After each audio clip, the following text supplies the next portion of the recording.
Welcome back to Mr. Midnight. Tonight, we're heading to Colorado, and trust me, what happened there will make you think twice about who you trust.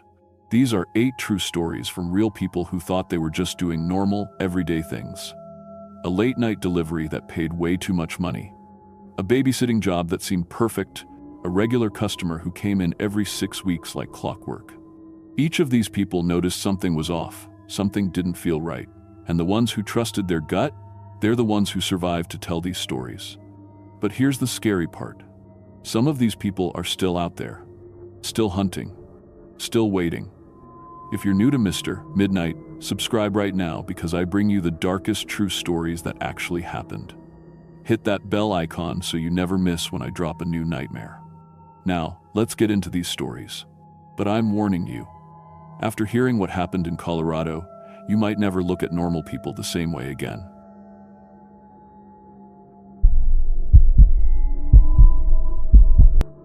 My name is Jake Morrison, and I've been delivering pizzas for Tony's Pizza Palace in Denver for 3 years now.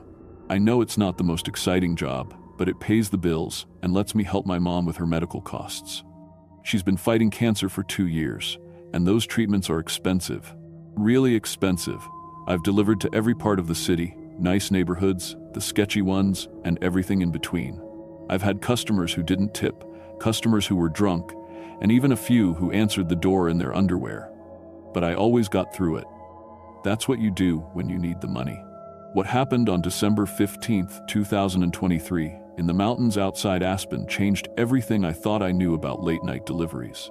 Some orders aren't worth taking, no matter how much money they offer. It was a Friday night, and the snow had been falling hard all day. Most drivers called in sick or went home early because the roads were getting bad.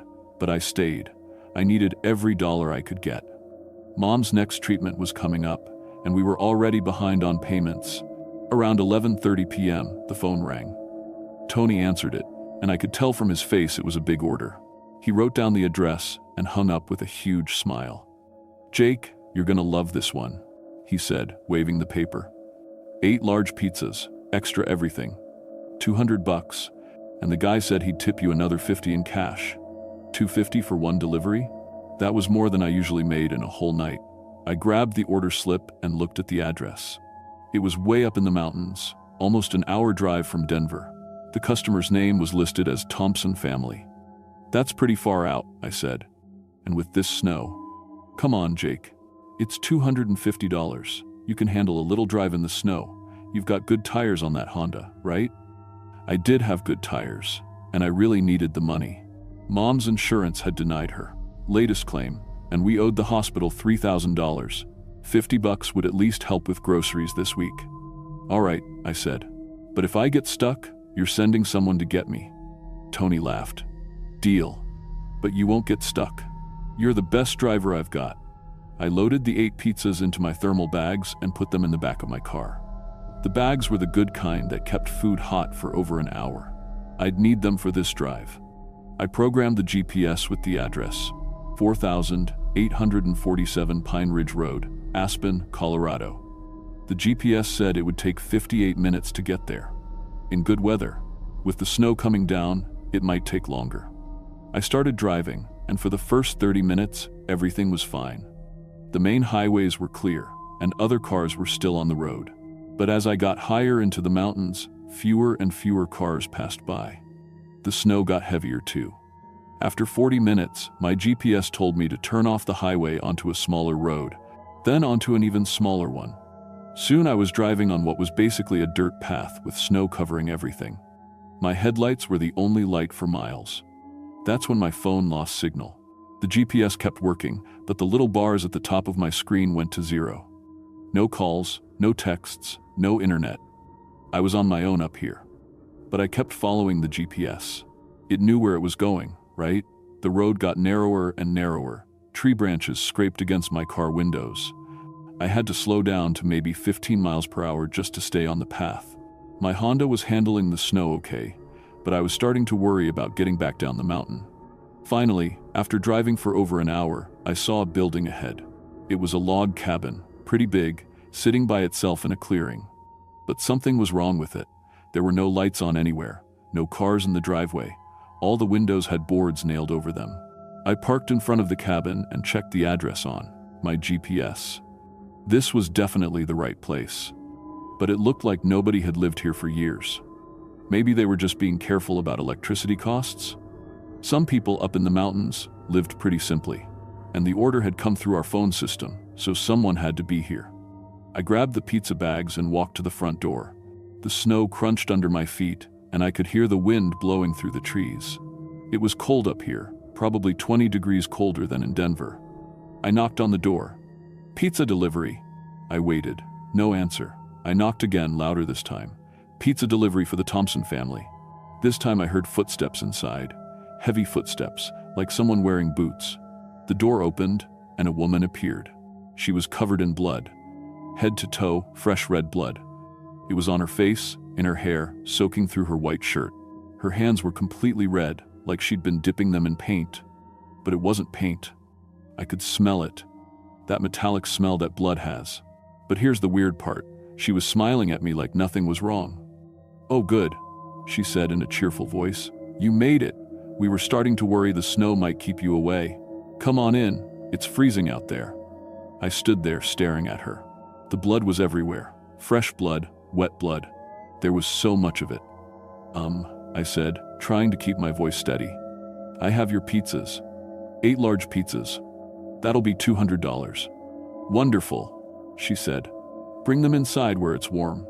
The family is so hungry tonight." She stepped back from the door, and I could see into the cabin.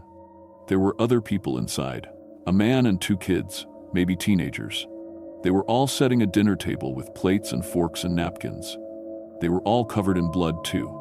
The same fresh, wet blood. All over their clothes, their faces, their hands.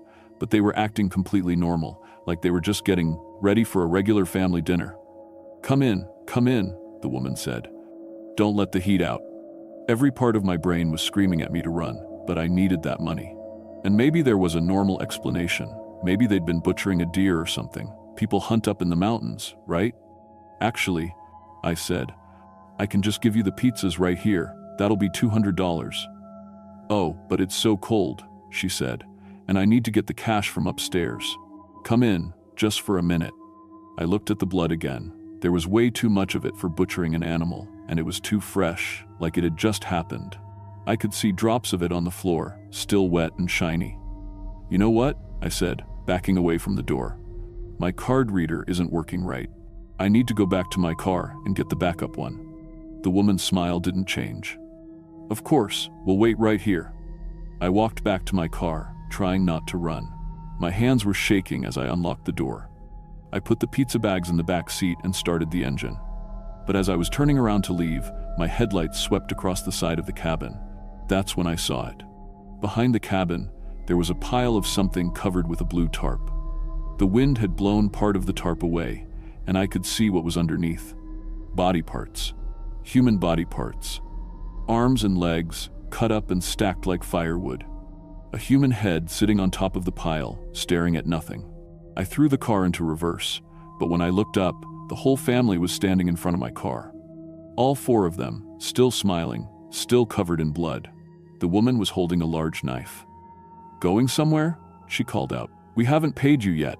I spun the wheel and drove around them, but they didn't move out of the way fast enough. I felt the car bump over something soft. In my rearview mirror, I saw one of the kids rolling in the snow, but he got right back up. I gunned it down the mountain road, but I only made it about a quarter mile before I heard a loud bang. Then another one. My tires. The car started sliding, and I couldn't control it anymore. I ended up in a ditch, with both back tires completely flat. When I got out to look, I could see they'd been slashed. Long, deep cuts from a knife. My car keys were gone too. They must have taken them when I bumped into that kid. I was stuck. No phone signal, no car, no keys, and 4 crazy people hunting me in the mountains. It was maybe 15 degrees out, and I was wearing just my pizza delivery uniform, a thin polo shirt, and khakis. I could hear them calling in the distance. "We just want dinner." The woman's voice echoed through the trees. "Come back, we haven't paid you yet." I grabbed the pizza bags from my car and ran into the forest. I figured if I could get far enough away, maybe I could circle back and find another way down the mountain. The snow was deep in the woods, up to my knees in some places.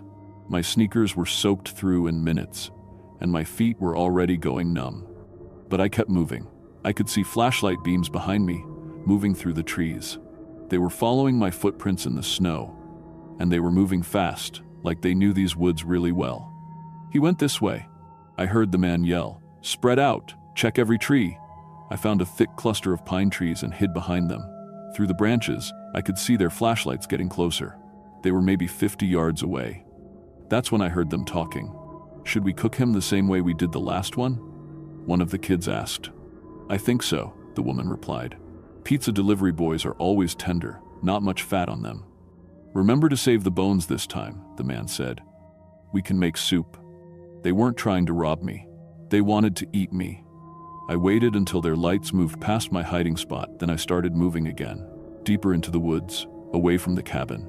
I had to find help, or at least find somewhere warm to wait until morning. After maybe an hour of walking, I saw a small building through the trees. It looked like an old ranger station or hunting cabin. There were no lights on, but maybe I could break in and use a phone. The door was unlocked. Inside, there was a desk, some chairs, and an old radio. I tried the radio, but it was dead.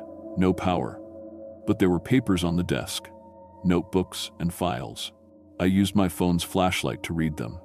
They were reports about missing delivery drivers. Pizza guys, Chinese food drivers, grocery delivery people. All of them had disappeared in this area over the past 2 years. The reports went back months and months. One notebook had handwritten notes. Thompson family.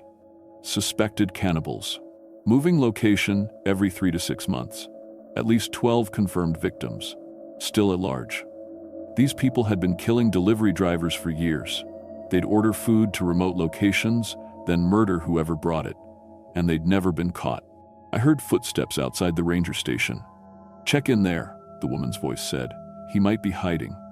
I looked around for another way out. There was a window in the back, but it was pretty small. I'd have to squeeze through it. The front door handle turned. I dove through the back window, just as the flashlight beam hit the wall where I'd been standing. I heard them searching the cabin behind me, throwing papers around and knocking over furniture. I ran toward what I hoped was the main road. My feet were completely numb now, and I couldn't feel my fingers. The pizza bags were weighing me down, but I was afraid to drop them. What if I needed them for something? The snow was still falling hard, and I couldn't see more than a few feet ahead. But I kept following what looked like power lines. Power lines had to lead somewhere, right? After what felt like hours, I saw lights ahead. Real lights, car headlights moving along a road. I stumbled out of the forest onto a highway and started waving my arms. A Colorado State Patrol car stopped, and a trooper got out. "Son, what are you doing out here? You're gonna freeze to death." I tried to explain about the cabin and the cannibal family, but I was shaking so hard I could barely talk. The trooper thought I was having some kind of breakdown from the cold. But when we drove back to where I'd left my car, he saw the slashed tires. And when we found the cabin, it was empty. But the basement wasn't. The police found a huge freezer down there, full of human meat, cut up and packaged like you'd see in a grocery store. They also found a collection of delivery uniforms from different restaurants. Pizza places, Chinese restaurants, sandwich shops, at least 15 different uniforms. And bones. Lots of bones. But the Thompson family was gone. They'd packed up and left, probably as soon as they realized I'd escaped. The investigation made the news for a few weeks. The police figured out that the family consisted of 4 people who'd escaped from a mental hospital in Utah 3 years earlier. They'd been living off the grid, moving from place to place, hunting delivery drivers. They never caught them. I couldn't work delivery after that. Every time I saw a pizza delivery car, I'd have a panic attack. I quit Tony's and got a job at an insurance office. Boring, safe, indoors work. I moved in with my mom to help with her medical bills and to make sure I was never alone at night. The nightmares were bad for the first few months. I'd dream about being chased through the snow or wake up thinking I could hear that woman's voice calling, "We just want dinner." I started a blog to warn other delivery drivers about taking orders to remote locations, especially in Colorado. A lot of drivers shared similar stories, PCS, not as extreme as mine, but weird encounters with customers in isolated areas. My story became kind of an urban legend among delivery drivers in Denver. New drivers would ask me about it, and I'd always tell them the same thing. If an order seems too good to be true, it probably is. And if you ever feel like something's wrong, trust your gut and leave. The police told me they were still investigating reports of missing delivery drivers across Colorado and Utah. The Thompson family is probably still out there, ordering food to remote locations and killing whoever brings it. I know they're still hunting, and I know that somewhere, another delivery driver is going to get an order that's too good to pass up. A big tip, lots of money, just one delivery to a cabin in the woods. I just hope they're smarter than I was. I hope they turn around and leave before it's too late. Because some customers aren't worth the money, no matter how much they're willing to pay.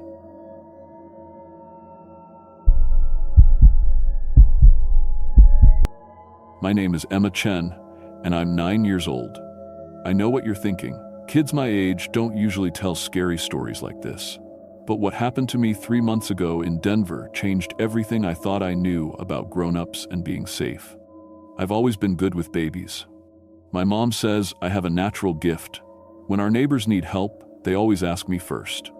I can change diapers, make bottles, and I never get scared when babies cry. Most kids my age think babies are gross or boring, but I love how they smell like powder and how they grab your finger with their tiny hands. That's why when Mrs. Rodriguez asked me to be her mother's helper, I was so excited. She lived just 3 blocks from my house, in the same kind of split-level home we had. She needed help watching her twin babies while she studied for her dental hygienist certification. $20 a week felt like $1 million to me back then. Mrs. Rodriguez seemed so nice. She always had fresh cookies and would tell me stories about working at the dental office. She said helping families have healthy smiles made her happy. Mr. Rodriguez worked at the grocery store and was never home because he worked double shifts and weekends. Mrs. Rodriguez said they needed the money for the babies. But what I discovered in their basement that October night still gives me nightmares, and it taught me that the nicest people can hide the most terrible secrets. I started helping the Rodriguez family in July. Their house looked exactly like mine from the outside. Same gray siding, same small front yard, same 2-car garage. Inside, everything felt normal too. Baby toys scattered on the living room floor, high chairs in the kitchen, that sweet baby smell everywhere. The twins were adorable. Sophia and Miguel, 8 months old with big brown eyes and chubby cheeks. They rarely cried and always smiled when they saw me. Mrs. Rodriguez said I was a natural and that the babies loved me more than to anyone. My job was simple. Come over after school 3 days a week and on Saturday mornings. Feed the babies, play with them, help with baths. Mrs. Rodriguez would study at the kitchen table with her dental books spread out everywhere. She was always reading about teeth cleaning and gum disease. Sometimes she'd show me pictures of healthy teeth versus sick ones. Emma, dental hygienists help people stay healthy, she'd say, pointing to her textbooks. Parents trust us with their children's smiles. It's a very important job. Mr. Rodriguez left for work before I got there and came home after I went to bed. The few times I saw him, he looked exhausted. He'd wave hello and go straight to the couch, sometimes falling asleep still wearing his grocery store uniform. Mrs. Rodriguez would cover him with a blanket and whisper that he worked so hard for their family. Everything seemed perfect and normal, except for 2 things that bothered me. First, Mrs. Rodriguez always kept the basement door locked. It had 3 different locks, a regular doorknob lock, a deadbolt, and a chain lock at the top. When I asked about it, she'd smile and say, "Oh honey, those stairs are so old and dangerous. I don't want you or the babies getting hurt." She'd pat my head and change the subject.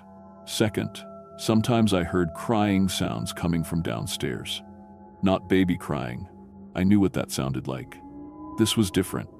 Older kids crying, like when someone gets really hurt at school. When I mentioned it, Mrs. Rodriguez would laugh and say, "It's just the old pipes, sweetie. This house makes all kinds of noises." But I knew the difference between pipes and children crying. I just didn't know what to do about it. October came fast, and I'd been working for the Rodriguez family for 3 months. I felt like part of their family. Mrs. Rodriguez would pack extra snacks for me and ask about my school day. She knew my favorite TV shows and would let me watch them while the babies napped. But the crying sounds from the basement were getting louder. It happened every day now, usually around 4 o'clock. I'd be feeding Sophia her bottle or playing peek-a-boo with Miguel when I'd hear it. Soft sobbing, like someone trying to cry quietly. Sometimes there were whispers too, voices I couldn't understand. Mrs. Rodriguez always had an explanation. "The heating system is so old," she'd say. "These old houses settle and make noise." Or, "The neighbors next door have teenagers. Sound travels through the walls." But I lived in a house just like theirs. I knew what house noises sounded like. This wasn't pipes or neighbors or settling wood. This was kids crying. I started paying more attention to other things too. Like how Mrs. Rodriguez always checked the basement locks before I arrived and after I left. How she kept the basement key on a special keychain that she hid in different places. How she'd get nervous if I played with the babies near the basement door. One Saturday morning, while Mrs. Rodriguez was in the bathroom, I pressed my ear against the basement door. The crying was clear as day. A girl's voice saying, "I want to go home." Then a boy's voice whispering, "Shh, she'll hear you."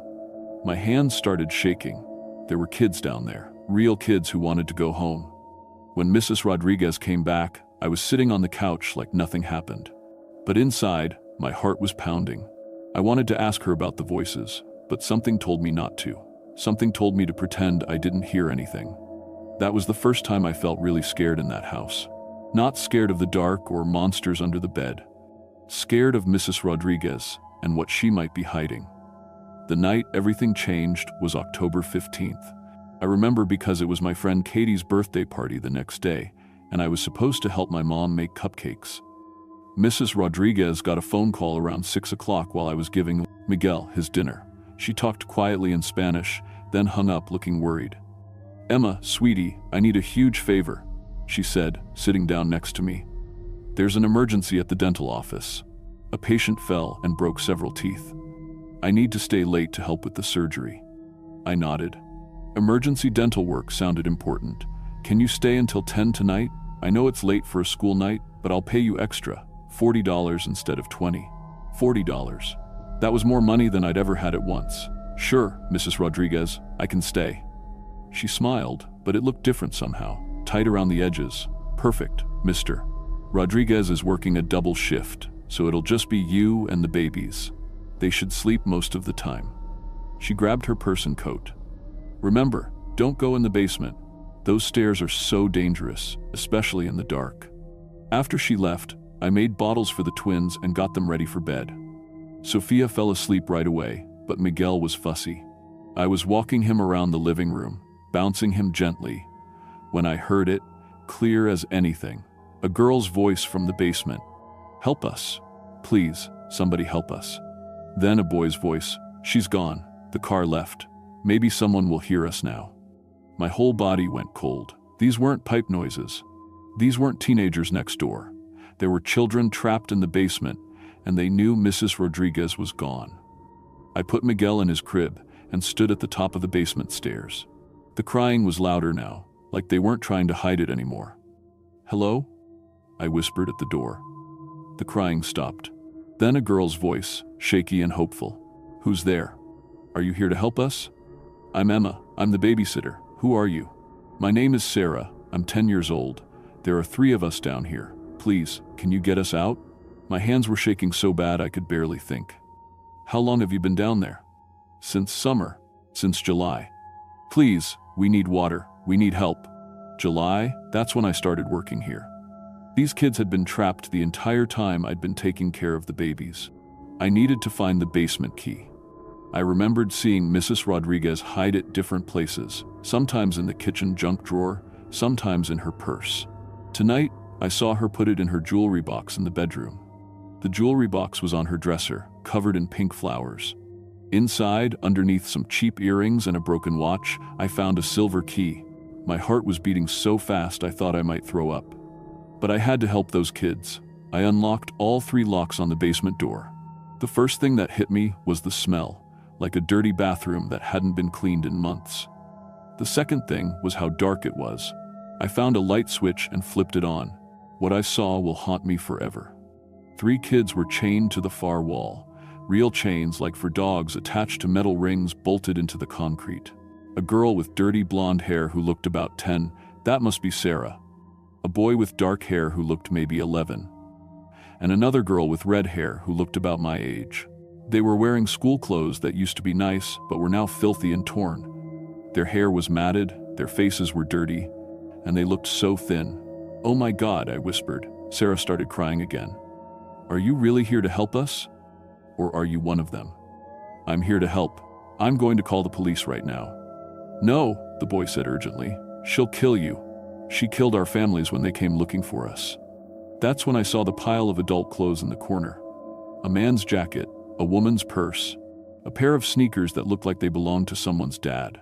"Those are from the parents who came looking," the red-haired girl said quietly. "Mrs. Rodriguez said they won't be needing them anymore." I felt sick, really, truly sick. Mrs. Rodriguez wasn't just taking kids, she was killing entire families. "The babies upstairs," I whispered. "Sophia and Miguel. Are they?" "Stolen too," Sarah said, "from a family in Utah.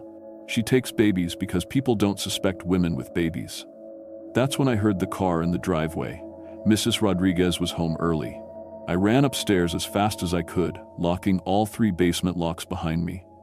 My hands were shaking so bad I could barely get the chain lock closed. Mrs. Rodriguez walked in just as I was putting the key back in her jewelry box. "Emma, what are you doing in my bedroom?" I spun around, trying to look normal. Sophia was crying. "I was looking for baby medicine, in case she had a fever." Mrs. Rodriguez stared at me for a long moment. Then she smiled that tight smile again. "How thoughtful, but I keep the baby medicine in the kitchen cabinet." She walked to her jewelry box and opened it. The key was there, but not exactly where she'd left it. I could tell she knew. "Emma, sweetie, come sit with me in the living room. I brought you something special." She had a glass of apple juice with a bendy straw. "You've been such a good helper. I thought you might be thirsty." I took the glass but didn't drink. Something about the way she was watching me made me nervous. "Drink up, honey, you look tired." I pretended to take a sip, but I didn't swallow. The juice tasted funny, like medicine. "Mrs. Rodriguez, I should probably go home now. My parents will be worried." "Oh, I called your parents," she said calmly. "I told them you were having so much fun with the babies that you fell asleep on the couch. They said you could stay the night." That was a lie. My parents would never let me sleep over at someone's house on a school night without talking to me first. "Now drink your juice, Emma. You need to stay hydrated." I pretended to drink again, but instead of swallowing, I let the juice run down, inside my shirt. It was gross and sticky, but I had to make her think I was drinking it. After a few minutes, I started pretending to feel sleepy. I yawned and rubbed my eyes. "That's good, sweetie. Just rest now. Everything will be fine." When Mrs. Rodriguez thought I was unconscious, she went to get something from the basement. That's when I ran to the phone in the kitchen and dialed 911. 911, what's your emergency? "There are kids trapped in a basement," I whispered as fast as I could. "At 1247 Maple Street. 3 kids chained up. The lady who lives here kidnaps families and kills them. Please hurry." "Are you in immediate danger?" "Yes, she's coming back upstairs. I'm pretending to be unconscious." I hung up and ran back to the couch, closing my eyes just as Mrs. Rodriguez came back upstairs. Mrs. Rodriguez picked me up like I was one of the babies. She was stronger than she looked. She carried me toward the basement door. "You learn too much, Emma," she whispered as she unlocked the chains. "But don't worry, you'll have friends down there. And when your parents come looking for you tomorrow, they'll get to stay too." That's when I heard the sirens. Mrs. Rodriguez froze on the basement stairs. The sirens were getting louder, and I could see red and blue lights flashing through the basement windows. "No, no, no," she muttered, dropping me on the stairs. I hit my shoulder hard, but kept pretending to be unconscious. She ran back upstairs, leaving the basement door open. I heard her frantically moving around, probably trying to hide evidence or escape. Heavy footsteps pounded across the floor above us, and then police officers were shouting, "Police! Everyone on the ground!" I heard Mrs. Rodriguez screaming in Spanish, then the sound of handcuffs clicking. A police officer with a flashlight found me on the basement stairs. "I've got a child here," he called out. "I'm okay," I said, opening my eyes. The Other kids are chained to the wall. They've been here since summer. The next few hours were a blur of police officers, paramedics, and social workers. They rescued Sarah, Marcus, and Jenny from the basement. They took Sophia and Miguel too, because it turned out their real names were Emma and Jose, and their real parents had been looking for them for 6 months. Mrs. Rodriguez's real name was Maria Santos, and she was wanted in 4 different states for kidnapping families. The police found the bodies of 11 people buried in the backyard, parents who had come looking for their missing children. Mr. Rodriguez really didn't know anything. The police found drugs in his food that had been making him sleep so deeply he never heard the kids crying. When he found out the truth, he cried harder than I'd ever seen a grown-up cry. I had to testify in court, but the judge made sure I didn't have to see Mrs. Rodriguez again. She got life in prison without parole. My family moved to Portland a month later because I was too scared to stay in Denver. Even now, 3 years later, I still have nightmares about children crying in basements. But I learned something important that night. Sometimes the nicest, most normal-looking people are hiding terrible secrets. And sometimes, even when you're just 9 years old, you might be the only person who can save someone. I still love babies, and I still want to help families someday. But now I know to trust my instincts when something feels wrong. Because that little voice in your head that says something isn't right, you should always listen to it. Even when the grown-ups tell you it's just the pipes.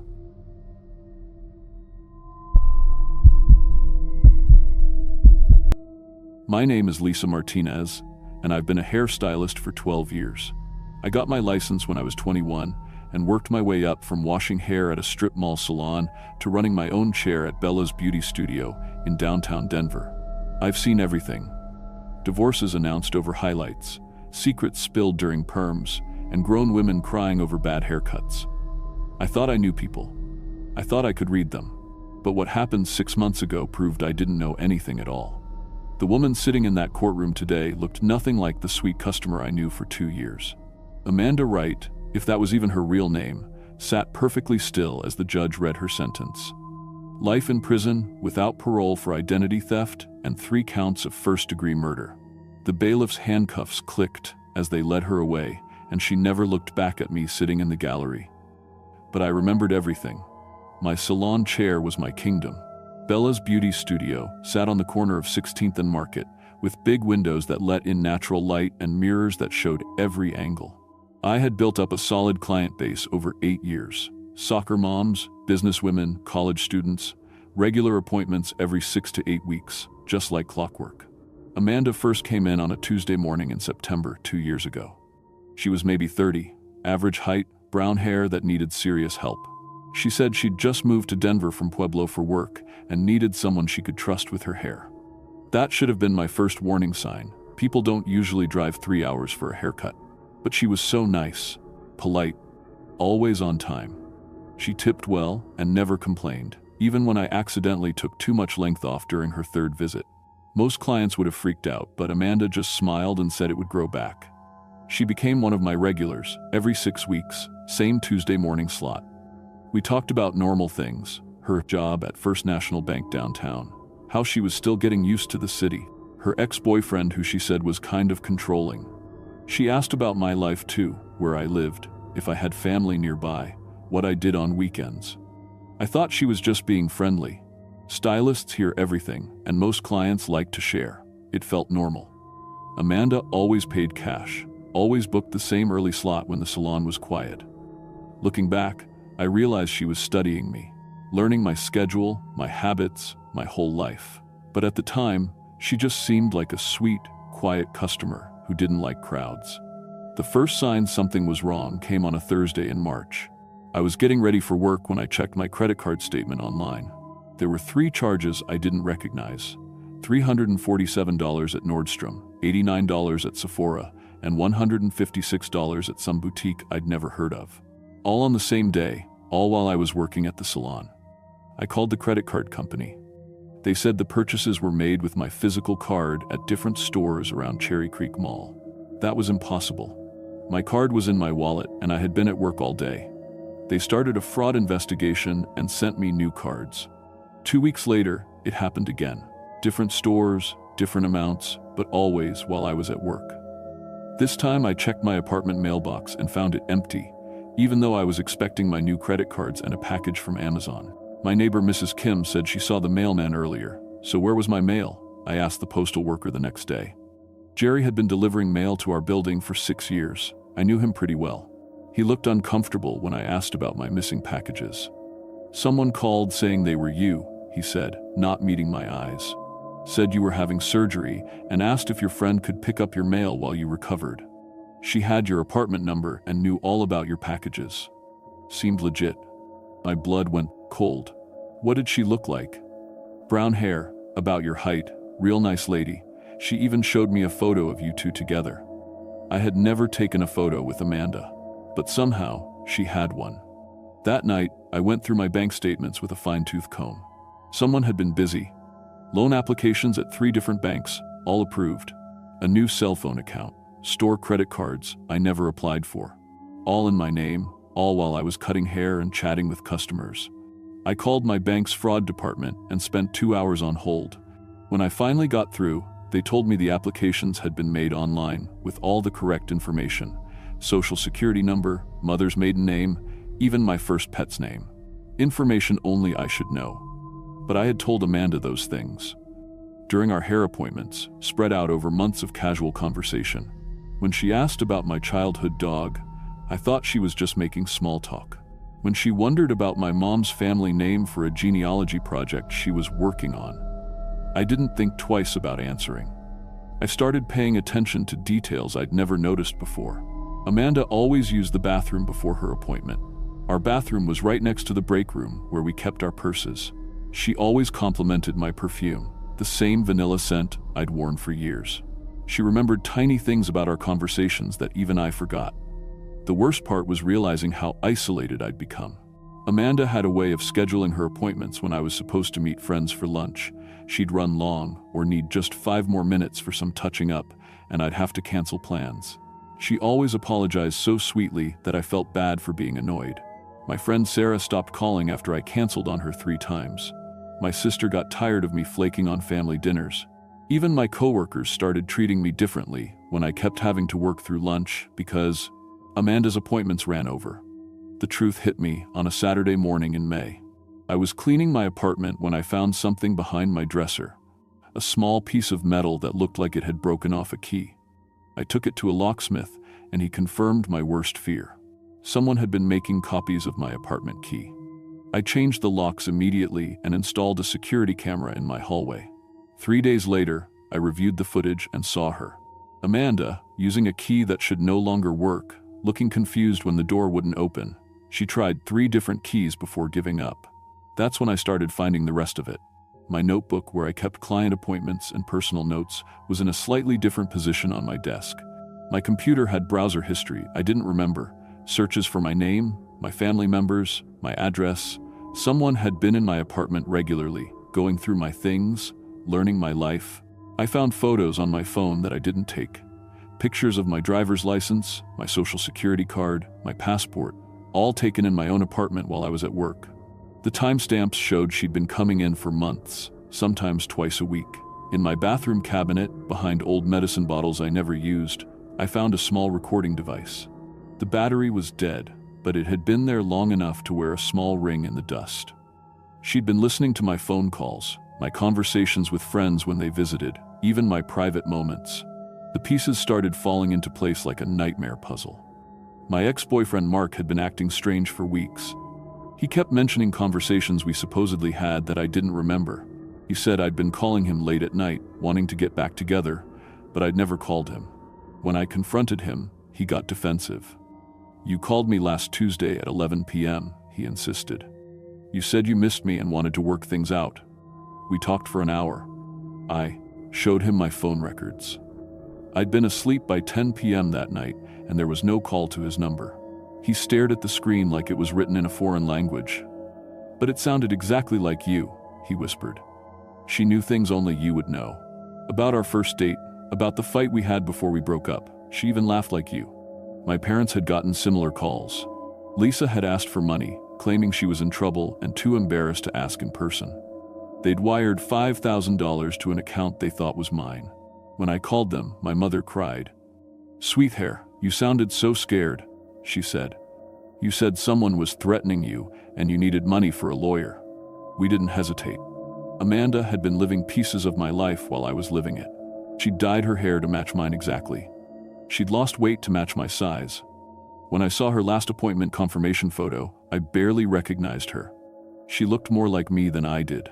I hired a private investigator named Dave Rodriguez.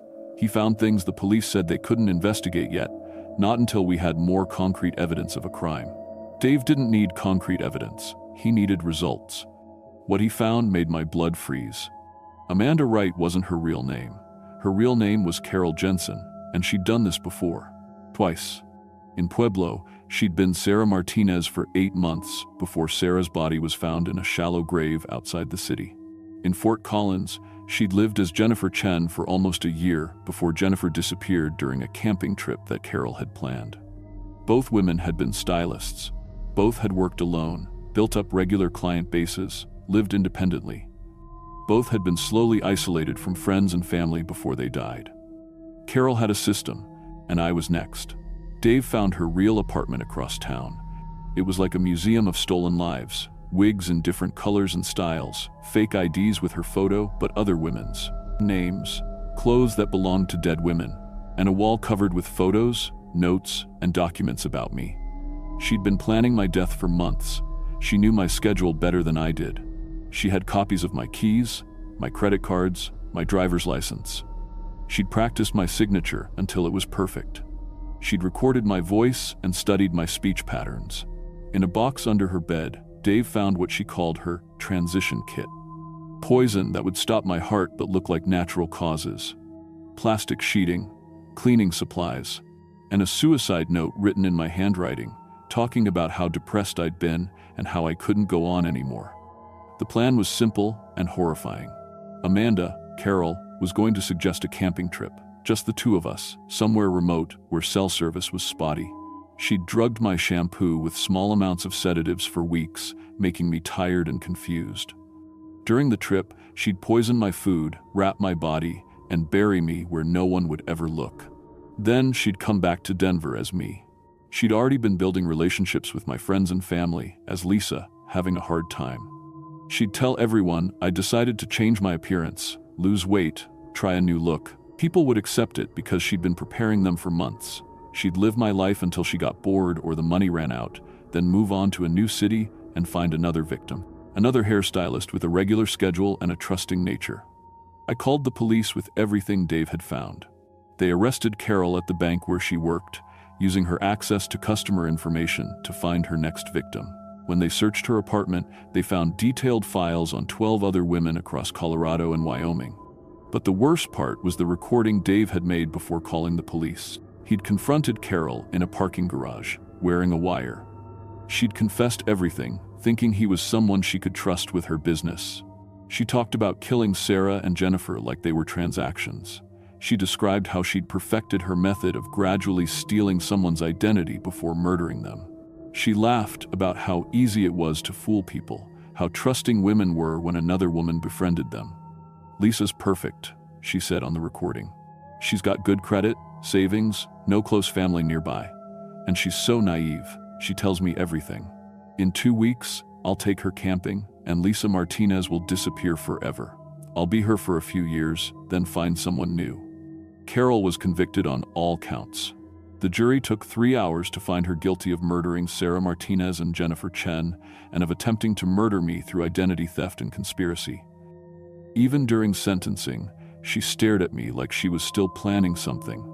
I don't cut hair anymore. I couldn't go back to the salon after the trial. Too many mirrors, too many strangers asking personal questions, too many opportunities for someone else to study my life. I work at a library now, in the back office where I don't have to interact with the public. I changed my name legally. I moved to a different state. I don't have social media, and I pay for everything in cash. I know it sounds paranoid, but Carol Jensen is still alive in that prison, and she had detailed notes about 11 other women she was researching. Sometimes I wonder if those women know they're being watched, if they've noticed their mail going missing or strange charges on their credit cards. if they have a regular customer who seems just a little too interested in their personal lives. I hope they're paying attention. I hope they're more careful than I was. Because people like Carol don't just happen once. They're out there, studying us, learning us, planning to become us. And the scariest part is how normal they seem until it's almost too late. My name used to be Lisa Martinez. Now it's something else, and I'm somewhere else, and I'm still looking over my shoulder every single day. Because I learned the truth that no one wants to admit. Sometimes the person sitting in your chair isn't just getting their hair done. Sometimes they're shopping for a whole new life, and yours might be exactly what they're looking for.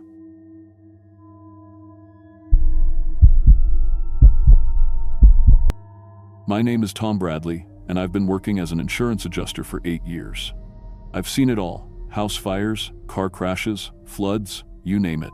My job is simple: investigate claims, take photos, interview people, and decide if we pay out or not. I drive around Colorado in my company car with my laptop, camera, and clipboard, checking out damaged property and talking to families having the worst days of their lives. I got into this work because I wanted to help people when they needed it most. Sure, the insurance company wants to save money, but I always tried to be fair. In 8 years, I'd processed over 3,000 claims. I thought I'd seen every type of tragedy that could happen to a family. But what I discovered in Silver Creek changed everything I thought I knew about my job, my company, and how far some people will go to hide the truth. It started on a Tuesday morning in March when my supervisor called me into his office. "Tom, we've got a weird situation in Silver Creek," he said, sliding a thick folder across his desk. "Multiple families filing health claims, all from the same area. Cancer, birth defects, brain tumors, all expensive stuff." I opened the folder and counted the claims. 15 families, all living within 2 miles of each other in this tiny mountain town I'd never heard of. The medical bills were staggering: hundreds of thousands of dollars in chemotherapy, surgery, and special care for sick children. "This many health problems in one small area?" I asked. "Doesn't that seem strange?" My supervisor shrugged. "That's why you're going up there. Find out if these people are running some kind of scam. Maybe they're all related. Maybe they're lying about their conditions. Just get me a reason to deny these claims." The drive to Silver Creek took 2 hours through winding mountain roads. It was a beautiful little town with maybe 500 people, surrounded by pine trees and old mining equipment scattered around the pine trees. The hills. I checked into the only motel and spent the evening reading through the medical files. The details were horrifying. 3-year-old Sarah Martinez, born with no arms and severe brain damage. 45-year-old Mike Chen, diagnosed with a golf ball-sized tumor behind his left eye. 60-year-old Janet Foster, losing her hair and throwing up blood from stomach cancer. These weren't made-up conditions. I had hospital records, doctor's notes, and lab results for everything. What really bothered me was the timing. All these health problems started appearing exactly 3 years ago. Before that, Silver Creek was just another quiet mountain town with normal health issues. Then suddenly, it was like someone had dropped a disease bomb on one specific neighborhood. The next morning, I started knocking on doors. The affected families all lived in the same subdivision called Pine Ridge, built about 20 years ago when the copper mine was still operating. Nice houses, well-maintained yards, the kind of place where people raise families and plan to stay forever. Mrs. Foster answered her door, wearing a headscarf to cover her missing hair. She looked 20 years older than her age. "Another insurance person?" she said with a tired smile. "Come on in."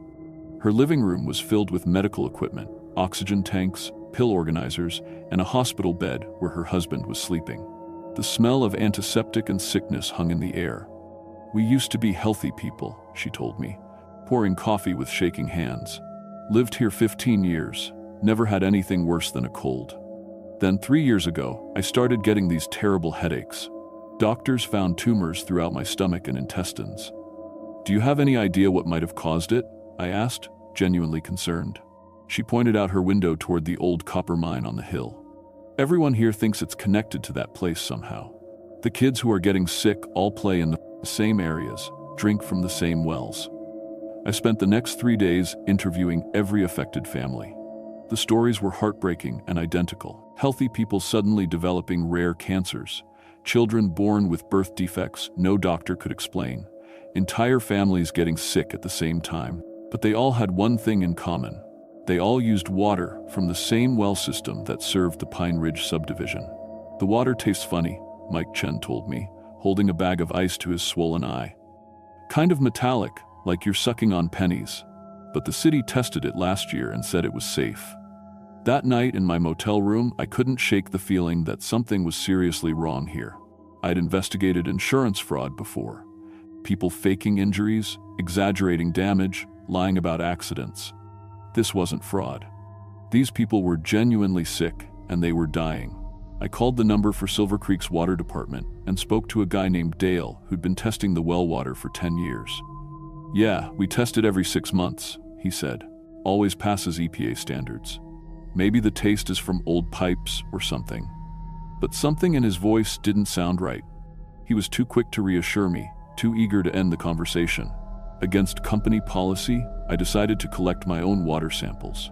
I filled 6 bottles from different houses in Pine Ridge and drove them to a private laboratory in Denver, paying $800 out of my own pocket for comprehensive testing. The results came back 3 days later, and I had to read them twice to believe what I was seeing. The water contained massive levels of mercury, lead, arsenic, and something called radioactive decay products at levels hundreds of times higher than safe drinking standards. This wasn't just contaminated water, it was poison. I immediately started researching the copper mine's history. What I found in old government records made my stomach drop. The Pine Ridge copper mine wasn't just a copper mine. From 1952 to 1967, it was secretly used by the military as a uranium extraction site for nuclear weapons production. Thousands of tons of radioactive waste had been buried throughout the mine shafts and surrounding areas. The mine was abandoned in 1967 with no cleanup, no environmental protection, no warning to local residents. The government had classified the uranium operation, which meant no public records existed until documents were declassified in the 1990 seconds. But by then, everyone had forgotten about the radioactive waste sitting under Silver Creek. I found hydrology reports showing that recent flooding had caused contaminated groundwater to spread into the residential water supply. For 3 years, the families in Pine Ridge had been drinking radioactive water that was slowly killing them. I tried calling the EPA to report my findings, but got transferred between departments for hours. When I finally reached someone who would listen, they told me to file a formal complaint and hung up. I called back 6 times over 2 days and got the same response. That's when I made a terrible discovery.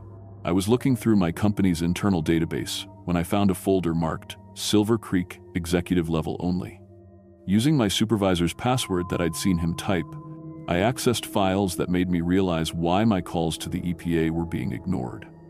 My insurance company had known about the radioactive contamination for over a year. Internal memos discussed the acceptable loss ratios from environmental poisoning claims. Company executives had calculated exactly how much money they'd save by denying all health claims rather than admitting they knew about the contamination. One memo from our CEO said, "Radioactive exposure claims can be denied as pre-existing conditions if we can prove the contamination existed before policy purchase. Legal recommends we continue collecting premiums while building case for denial." They weren't just refusing to pay claims, they were actively covering up environmental genocide to protect their profits. I printed everything and tried calling local news stations, but none of them would run the story without more proof. When I mentioned radioactive contamination, they said it sounded too conspiracy-oriented for their audience. That's when I started noticing the cars. Black sedans parked across from my motel, the same faces in coffee shops and gas stations. My phone calls were echoing strangely, and my laptop was running slower than usual. Someone was definitely watching me.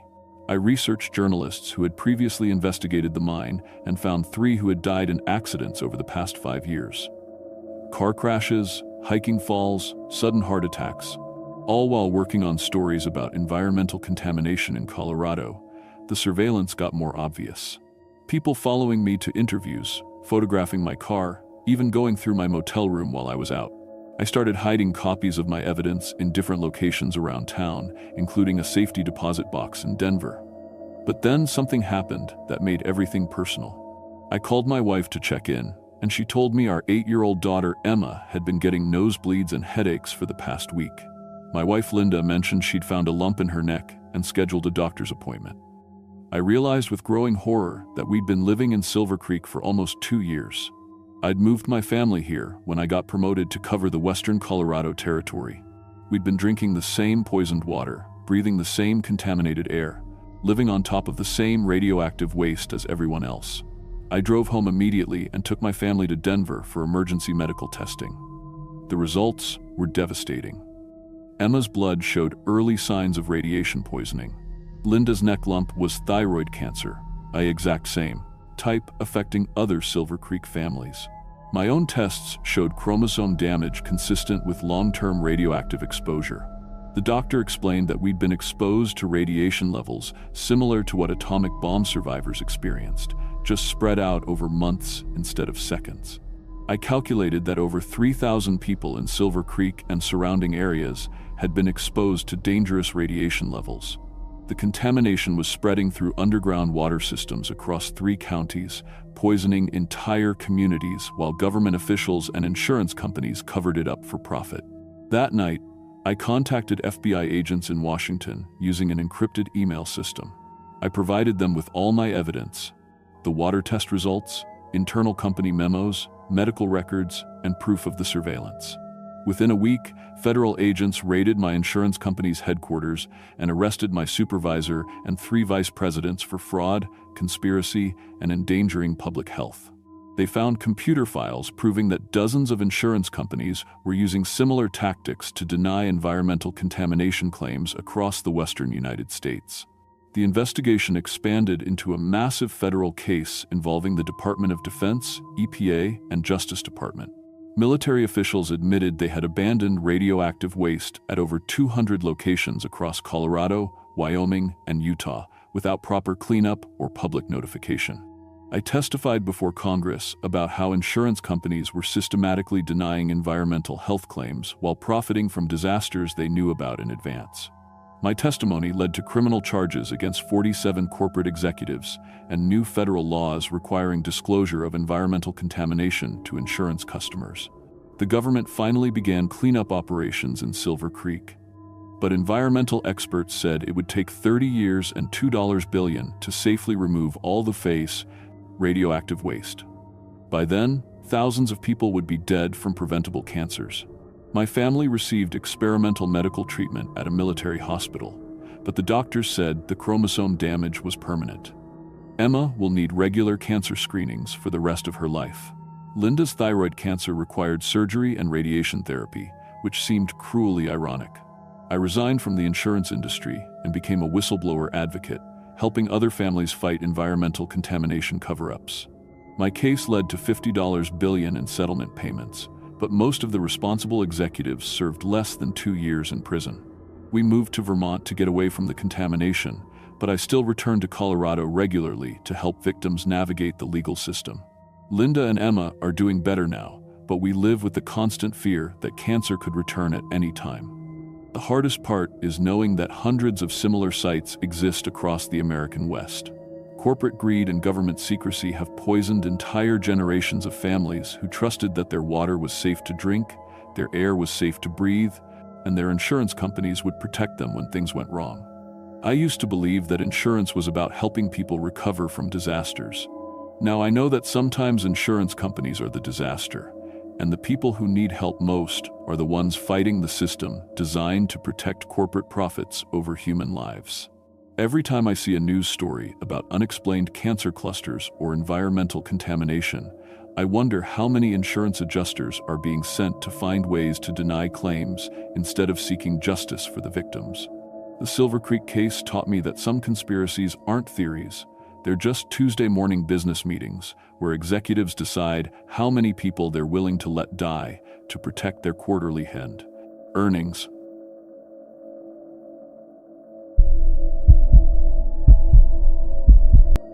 My name is Maria Santos, and I've been managing restaurants for 12 years.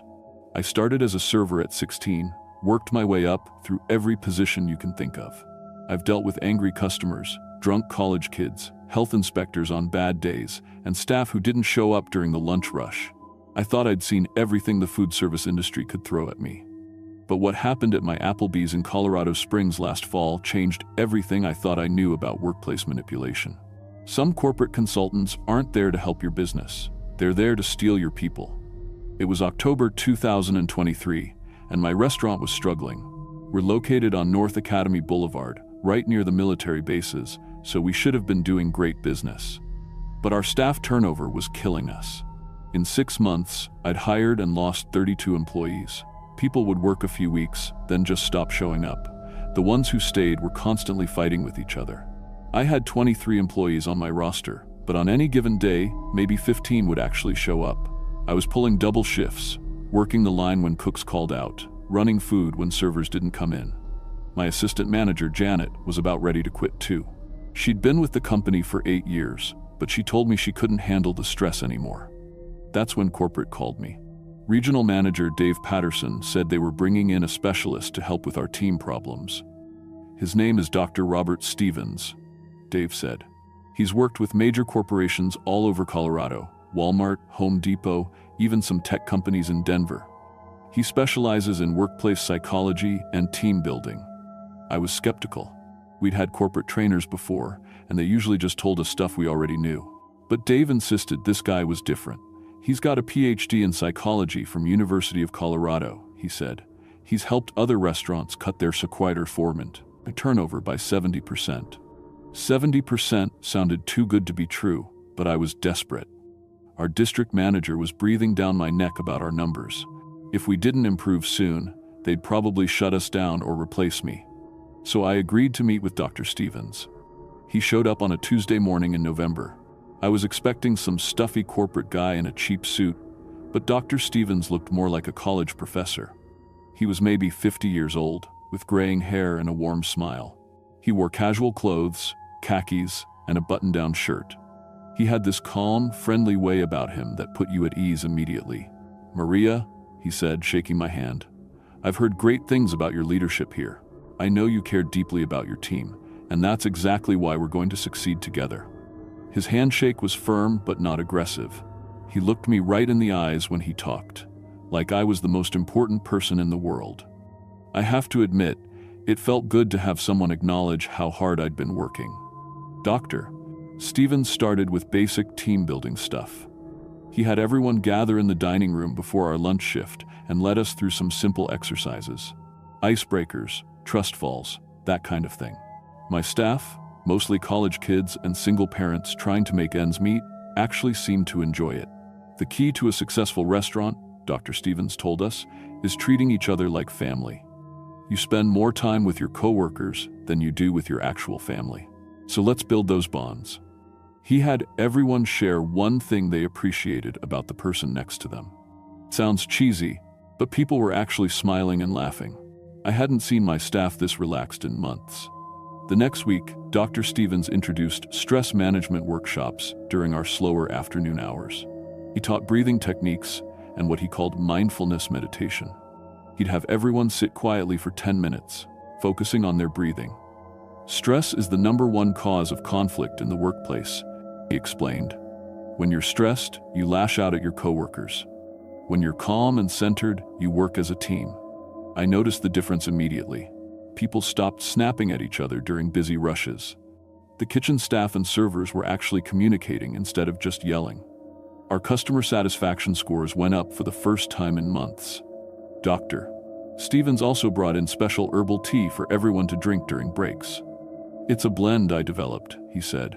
Chamomile, lavender, and a few other natural ingredients that help with focus and anxiety. The tea tasted weird, kind of bitter, with a floral aftertaste, but everyone seemed to love it. People would ask for seconds and thirds. Jessica, one of my servers, said it was the only thing that helped her sleep better after stressful shifts. About 3 weeks into Dr. Stevens' program, I started noticing changes in my staff that went beyond normal stress relief. People were almost too calm. Marcus, my head cook, used to complain constantly about everything: his paycheck, the schedule, his paycheck. Now he just smiled and said everything was perfectly fine. Sarah, a server who'd been pushing for a raise, suddenly stopped asking about it. Dr. Stevens helped me realize that money isn't everything, she told me. Job satisfaction is more important than a few extra dollars. That was weird, because Sarah was a single mom with 2 kids. She needed that money. Dr. Stevens had started doing private counseling sessions with employees during their breaks. He'd take them into the empty party room and close the door for 30 or 40 minutes. When people came out, they looked dazed but happy, like they'd just woken up from a really good nap. "What do you talk about in there?" I asked Tommy, one of our dishwashers. "Just life stuff," he said. "Dr. Stevens is really easy to talk to. He gets it, you know? He understands our problems better than anyone." I tried to get more details, but people became vague when I asked about their sessions. They'd just say, "Doctor." Stevens was helping them work through personal issues or teaching them better coping strategies. The really strange part was how protective they became of him. When I mentioned to Janet that I thought the private sessions were a little unusual, she looked at me like I'd insulted her mother. "Doctor, Stevens is the best thing that's happened to this place," she snapped. "Maybe if you were more open to his methods, you'd understand." Janet had never talked to me like that before. We'd been friends for years. By December, Dr. Stevens had convinced half my staff to let him help them with problems outside of work. He was giving people low-interest loans to pay off credit cards and medical bills. He was offering free counseling for relationship problems and family issues. "I believe in investing in people," he told me when I asked about it. "Your employees aren't just workers, they're human beings with real struggles. When you help them solve their personal problems, they become better employees." It sounded reasonable, but something felt wrong. Why would a corporate consultant loan money to restaurant workers? What was he getting out of it? Marcus came to me in tears one day, saying Dr. Stevens had helped him avoid eviction by paying his rent. "He saved my life, Maria," Marcus said. "I don't know what I would have done without him." Jessica said Dr. Stevens was helping her through her divorce and custody battle. "He's like the father I never had," she told me. People started talking about Dr. Stevens like he was some kind of saint. They quoted things he'd said in their private sessions. They used psychological terms they'd never used before. Processing trauma, establishing boundaries, embracing authentic relationships. The breaking point came when Dr. Stevens announced he was organizing weekend retreats for advanced team bonding. The retreats would be held at a wellness center he owned in the mountains, about 2 hours outside Colorado Springs. "It's a beautiful facility," he told the staff during one of our meetings. "Completely isolated from distractions. No cell service, no internet. Just pure focus on personal growth and team building." 12 of my 23 employees signed up immediately, including Janet, who'd worked every weekend for the past 3 years and never took vacation time. "Are you sure about this?" I asked her privately. "You don't even know this guy that well." "I know him better than anyone," she said. Her voice was flat, like she was reciting something she'd memorized. "Dr. Stevens has shown me things about myself I never understood before. This retreat will help me become the person I'm meant to be." The group left on a Friday afternoon in November. Dr. Stevens had rented a van to drive everyone up to his compound, his wellness center. I offered to drive some people myself, just to see the place. But Dr. Stevens said there wasn't enough room for additional vehicles. "Don't worry, Maria," he said. "I'll take good care of your team." They were supposed to return Sunday evening, but Sunday came and went with no word. I tried calling Janet's cell phone, but it went straight to voicemail. Same with everyone else who'd gone. Monday morning, I was ready to call the police. Then the van pulled up, and my employees filed out like zombies. They moved slowly, almost mechanically. Their eyes were glassy and unfocused. "How was the retreat?" I asked Janet. "Life-changing," she said in that same flat voice. Dr. Stevens opened our minds to new possibilities. But she wouldn't give me any details about what they'd actually done. None of them would. When I pressed for specifics, they'd just say it was transformative and exactly what we needed. The worst part was how they talked. Everything was in Dr. Stevens' psychological jargon. They spoke about releasing negative energy and embracing our authentic community. They used phrases like toxic individualism and healing through collective purpose. Marcus, who used to crack jokes all day, now spoke like he was reading from a textbook. Maria, I've realized that my previous focus on material concerns was preventing me from achieving true fulfillment, he told me. Dr. Stevens has shown me that genuine happiness comes from serving something greater than ourselves. Within a week, 3 more employees had quit their second jobs to focus entirely on Dr. Stevens' program. Sarah, the single mom who needed money, donated her entire paycheck to what Dr. Stevens called his wellness foundation. But what about your kids? I asked her. The foundation will provide for us, she said. Dr. Stevens promised that when we commit fully to the community, all our needs will be met. I started doing research on Dr. Stevens online. What I found made my blood run cold. There were newspaper articles about him from other cities, Fort Collins, Grand Junction, Durban, same pattern every time. He'd show up at struggling businesses as a consultant, target vulnerable employees, and slowly recruit them into his mountain compounds. The Durango Herald had run an expose about him 6 months earlier. Dr. Robert Stevens, real name Robert Davidson, operates cult network throughout Colorado, the headline read. The article detailed how he'd stolen over $3 million from followers and forced them to work as unpaid labor at his various facilities. I printed out the articles and tried to show them to my staff, but they refused to look. That's just negative propaganda from people who don't understand Dr. Stevens' work. Janet told me. He warned us that you might try to turn us against him. He'd warned them? When had he done that? I realized, Dr. Stevens had been recording his private counseling sessions. He'd probably gathered enough personal information about my employees to blackmail or manipulate them. He knew their financial problems, their family issues, their deepest secrets. When I tried to contact corporate about the situation, Dave Patterson told me to back off. Dr. Stevens has the full support of regional management, he said. His methods are unconventional, but the results speak for themselves. Your turnover is down, productivity is up, and employee satisfaction scores are the highest in the district. I started to suspect that corporate executives were under Dr. Stevens' influence too. How else could you explain them supporting a consultant who was obviously running some kind of cult? In January, Dr. Stevens made his final move. He called a special staff meeting and announced that his wellness foundation was opening a new facility, an organic restaurant and retreat center in the mountains. I'm offering the most committed members of our family a chance to be part of something revolutionary, he said. You'll live in a beautiful mountain community, work in meaningful jobs that align with your values, and be surrounded by people who truly care about your well-being. 18 of my 23 employees volunteered immediately. They gave their 2 weeks' notice and started making preparations to move to Dr. Stevens' compound permanently. What about your apartment? I asked Jessica. Your kids' schools? Dr. Stevens is providing housing, she said, and the children will be educated in a much healthier environment, away from the toxic influences of mainstream society. I tried one last time to reason with Janet. This is insane, I told her.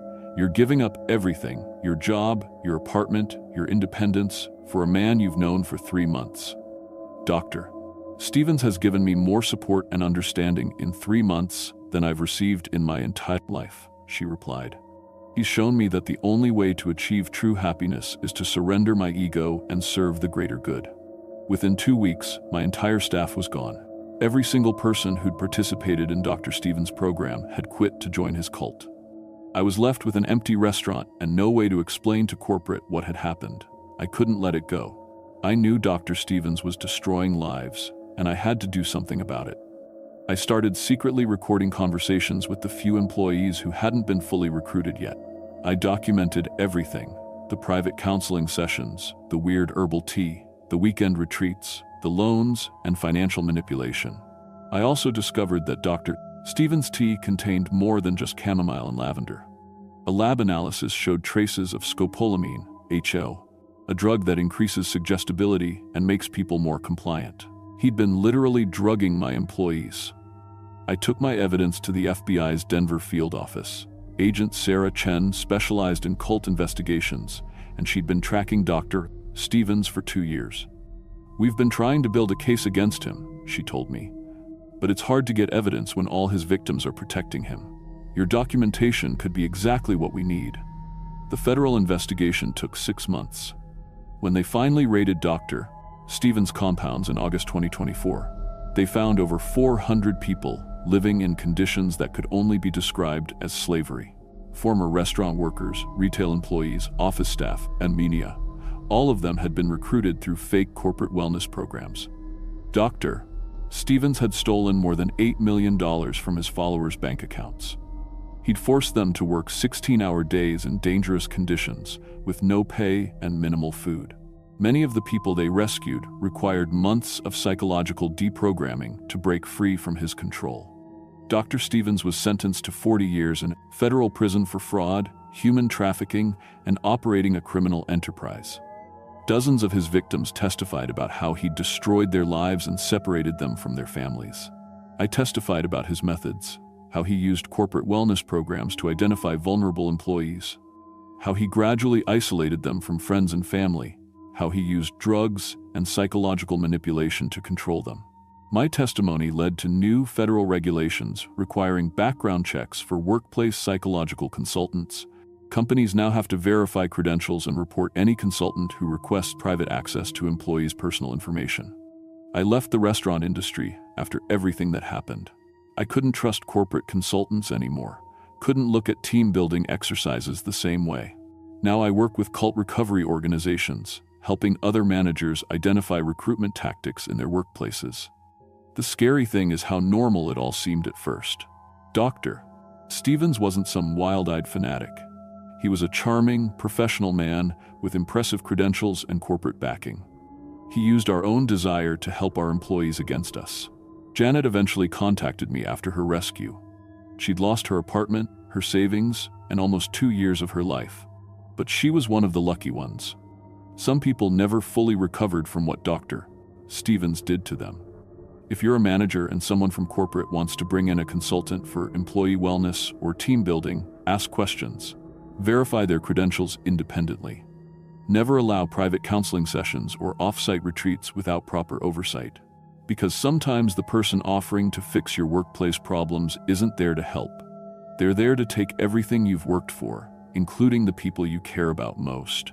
Corporate wellness programs are supposed to help employees, but in the wrong hands, they become recruitment tools for predators who know exactly how to exploit people's vulnerability and desperation. Trust me, I learned that lesson the hard way.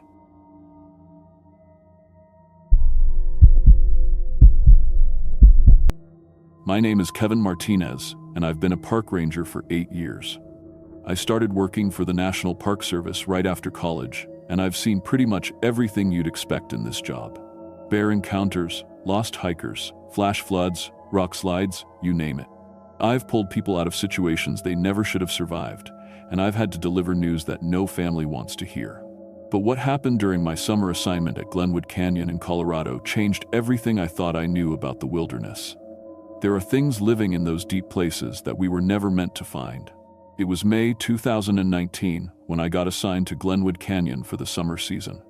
The canyon is part of the White River National Forest, and it's one of the most beautiful places in Colorado. The Colorado River cuts right through it, and the canyon walls rise up over 1,000 feet on both sides.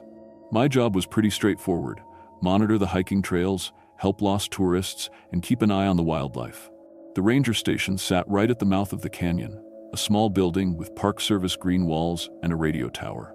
Inside, we had the usual setup: trail maps covering every wall, weather monitoring equipment, and a bank of radios for communicating with search and rescue teams.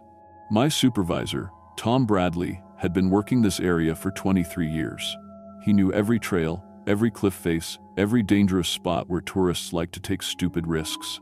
"You'll like it here," Tom told me on my first day, spreading a topographic map across the desk. "Good hiking, great scenery, and the tourists usually listen when you tell them something's dangerous." He pointed to a section of the map marked in red. "Just stay out of the deep canyon sections.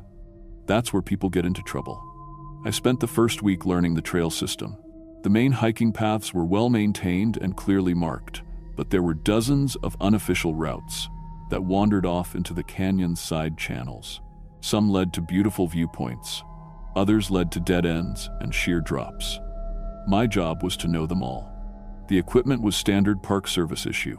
I carried a Motorola radio, GPS unit, first aid kit, and emergency beacon. My truck was a Ford F-150 with four-wheel drive and enough supplies to handle most situations. Everything worked exactly like it was supposed to. But on my second week, I met someone who changed my whole perspective on the canyon. I was checking trail markers near Hanging Lake when I saw an older Native American man sitting on a boulder beside the path. He looked to be in his 70s, with long gray hair and weathered hands. When he saw me approaching, he stood up slowly. "You're the new ranger," he said. It wasn't a question. "Yes, sir, Kevin Martinez. Is there something I can help you with?" He studied my face for a long moment. "I'm Joseph Standing Bear. My people, the Ute, we've lived in these mountains for over 1,000 years. We know this canyon. Of course, the tribal council works closely with the Park Service on..." He held up a hand, stopping me. "There are things in the deep canyon that don't belong in your reports, young man. Things your bosses don't want to know about." I kept my expression neutral. You meet all kinds of people in this job, and some of them have pretty strong opinions about park management. "What kind of things?" "The slide rock bolter. That's what the old miners called it, but we have other names. It's been in these caves since before the ice came down from the north. It's still here." He reached into his jacket and pulled out a piece of paper, a hand-drawn map of the canyon with several areas circled in red ink. "These are the places where people disappear. Your people keep records, but they don't share them. 13 people in the last 5 years, all in these same spots." I took the map, more to be polite than because I believed him. "Sir, we do keep very detailed records of search and rescue operations. If people were disappearing, they are disappearing." His voice was firm. "But the bodies are never found, just pieces, scattered things. Your bosses call it bear attacks or falls, but we know better." He turned to walk away, then looked back over his shoulder. "Stay out of the deep places, Ranger. Some caves go down further than your lights can reach." I watched him disappear down the trail, then looked at the map he'd given me. The circled areas were all in the most remote parts of the canyon, the HS, places where the walls narrowed and the river ran through deep channels carved in solid rock. I folded the map and put it in my pocket. Interesting, but not something I was going to worry about. That night, I decided to check our missing person files. Our database went back 10 years, and I spent 2 hours going through every search and rescue report. What I found made me pull Joseph's map out of my pocket and spread it next to my computer screen. 13 missing hikers in 5 years, all experienced, all in areas that matched the circles on his hand-drawn map exactly. The reports followed the same pattern every time. Hiker checks in at the ranger station, heads out on a day hike, never comes back. Search teams find scattered personal belongings, backpacks, water bottles, sometimes pieces of clothing, but no bodies, not ever. The official explanations varied. Flash floods, bear attacks, falls into inaccessible areas. But 13 people, all in the same spots? I printed out the files and drove home that night with a lot of questions. The next morning, I started paying closer attention to the canyon walls. What I saw made my stomach drop. Near Devil's Playground, a narrow section about 3 miles up from the ranger station, I found marks in the rock that didn't make any sense. They looked like massive scratches, carved deep into the canyon wall, about 30 feet up from the river. Each mark was roughly 4 inches wide and over 10 feet long. Whatever made them had scraped through solid limestone like it was soft clay. I radioed Tom. "Hey, I'm up at Devil's Playground. There are some unusual markings on the rock face here. Looks like something big scraped against the wall." "How big?" I measured one of the marks with my tape measure. 30 feet long, maybe more. And deep, really deep. Static filled the radio for a few seconds. Probably old mining equipment. They used to haul big machinery through that section back in the 1800s. But I knew mining equipment when I saw it. These marks were organic. They curved and twisted like something alive had made them. I took pictures with my digital camera and measured everything carefully. The marks started about 20 feet up the canyon wall and extended upward at an angle, like something enormous had pulled itself up and over the rocks.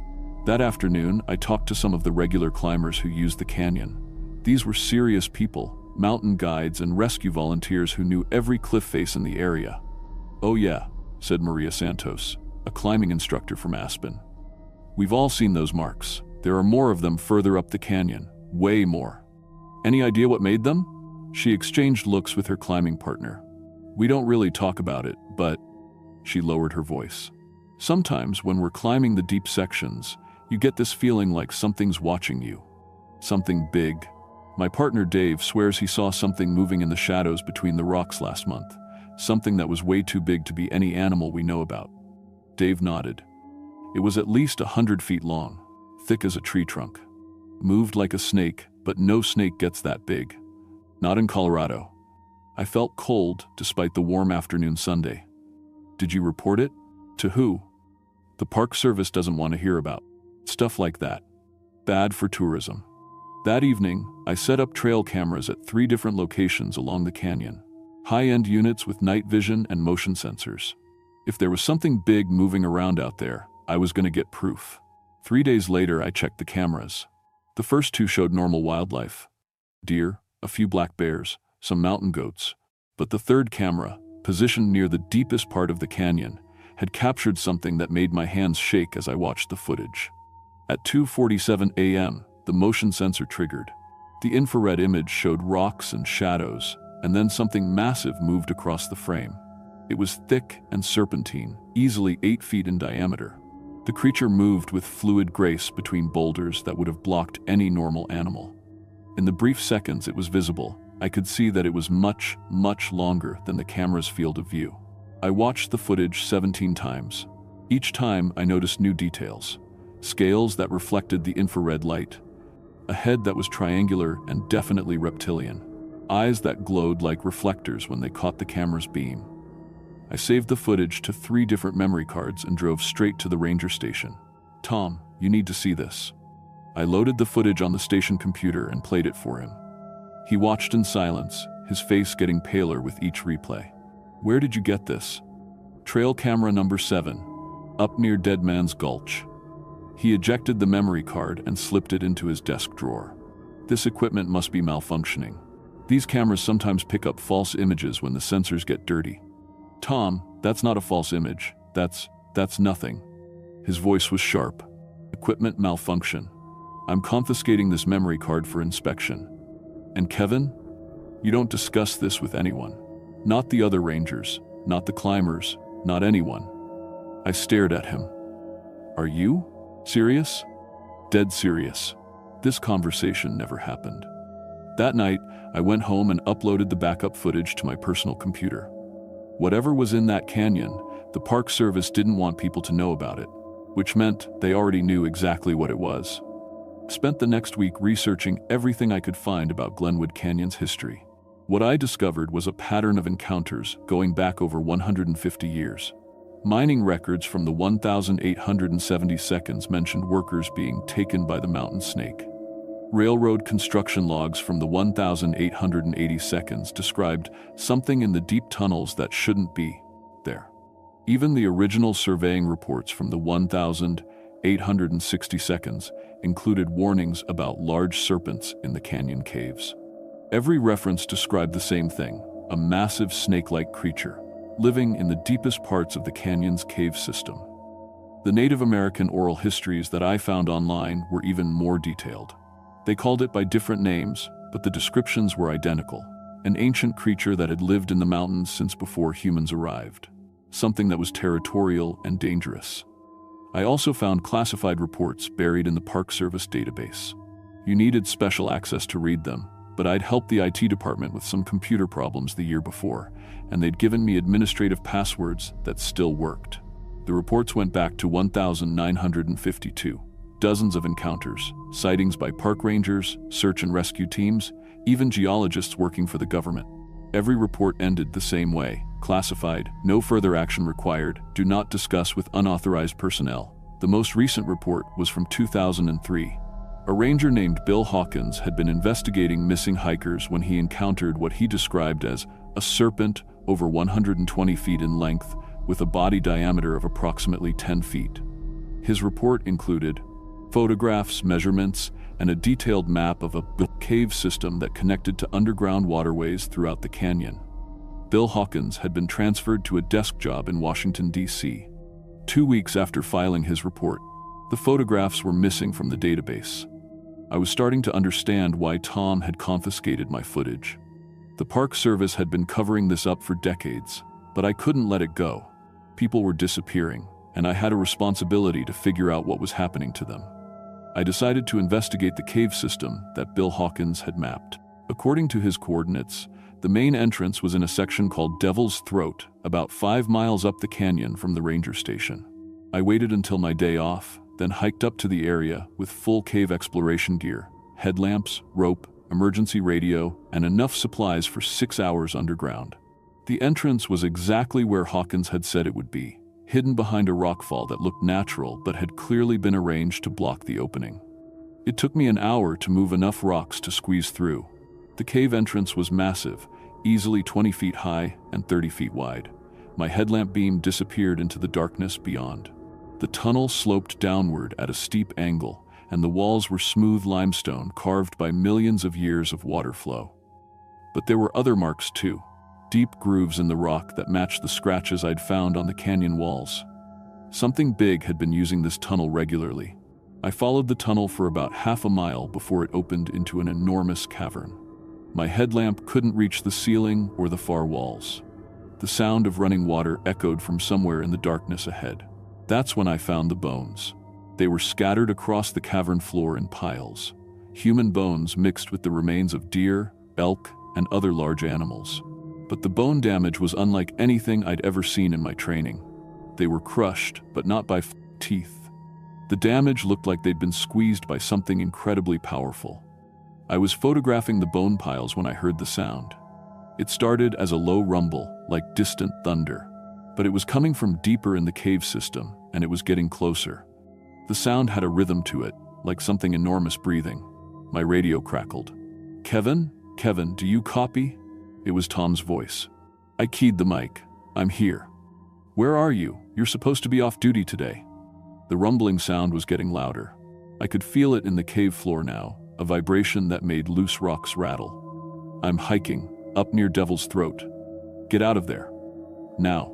"That's an order." The rumbling stopped. In the sudden silence, I heard something that made my blood freeze. The sound of something massive moving through water, coming toward the cavern. I turned and ran. I made it about halfway back to the cave entrance when I saw the light behind me. Not artificial light, something organic, a pale greenish glow that reflected off the wet cave walls. I turned around and saw eyes. Huge eyes, each one the size of a dinner plate, glowing with their own light. They were positioned about 8 feet apart, which meant the head between them was enormous. The creature filled the entire tunnel. Its body was dark and scaled, easily 10 feet thick, and it moved with the fluid grace of something perfectly adapted to this environment. When it opened its mouth, I saw rows of backward curving teeth designed to hold prey, not tear it. I understood immediately what had happened to the missing hikers. This thing was a constrictor. It didn't need to chew its prey. It just squeezed until the bones shattered, then swallowed everything whole. The creature's head swayed back and forth as it studied me. Its tongue flicked out, a forked tongue over 3 feet long that tasted the air between us. It was deciding whether I was a threat or just another meal. I backed toward the cave entrance, moving as slowly as possible. Sudden movements might trigger an attack response. The creature followed, its massive body undulating through the tunnel with barely a sound. 20 feet from the entrance, I felt fresh air on my back. The creature sensed it too. Its head rose higher, and I could see intelligence in those glowing eyes. It knew I was close to escaping. That's when it struck. The head shot forward with incredible speed. I threw myself sideways and felt the creature's jaws snap shut inches from my shoulder. The impact shook the entire cave system. Rocks fell from the ceiling, and I heard the deep groaning sound of structural damage. I scrambled through the cave entrance as the tunnel began to collapse behind me. The creature's roar of frustration was like nothing I'd ever heard. Part snake, part earthquake, part nightmare. The rockfall sealed the cave entrance completely. I sat outside in the afternoon sun, shaking and trying to process what had just happened. My radio crackled. "Kevin, report your status." I'm okay. Heading back to the station." "Good, we need to talk." When I got back to the ranger station, Tom was waiting with 2 people I didn't recognize. They wore business suits and had the look of federal agents.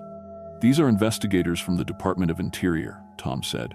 They're here about your unauthorized cave exploration.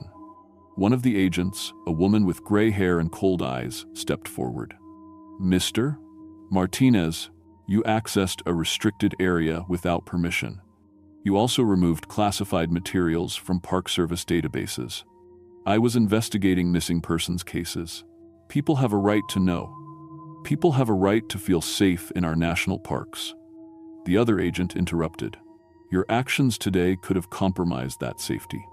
They showed me photographs on a tablet computer, satellite images of the canyon, geological surveys, and maps of underground cave systems that connected to waterways throughout Colorado. What you encountered today is classified information related to environmental security, the woman said. These creatures are a protected species. They've lived in these cave systems for millions of years, and they pose no threat to humans who follow established safety protocols. No threat? I've seen the missing person files. 13 people in 5 years.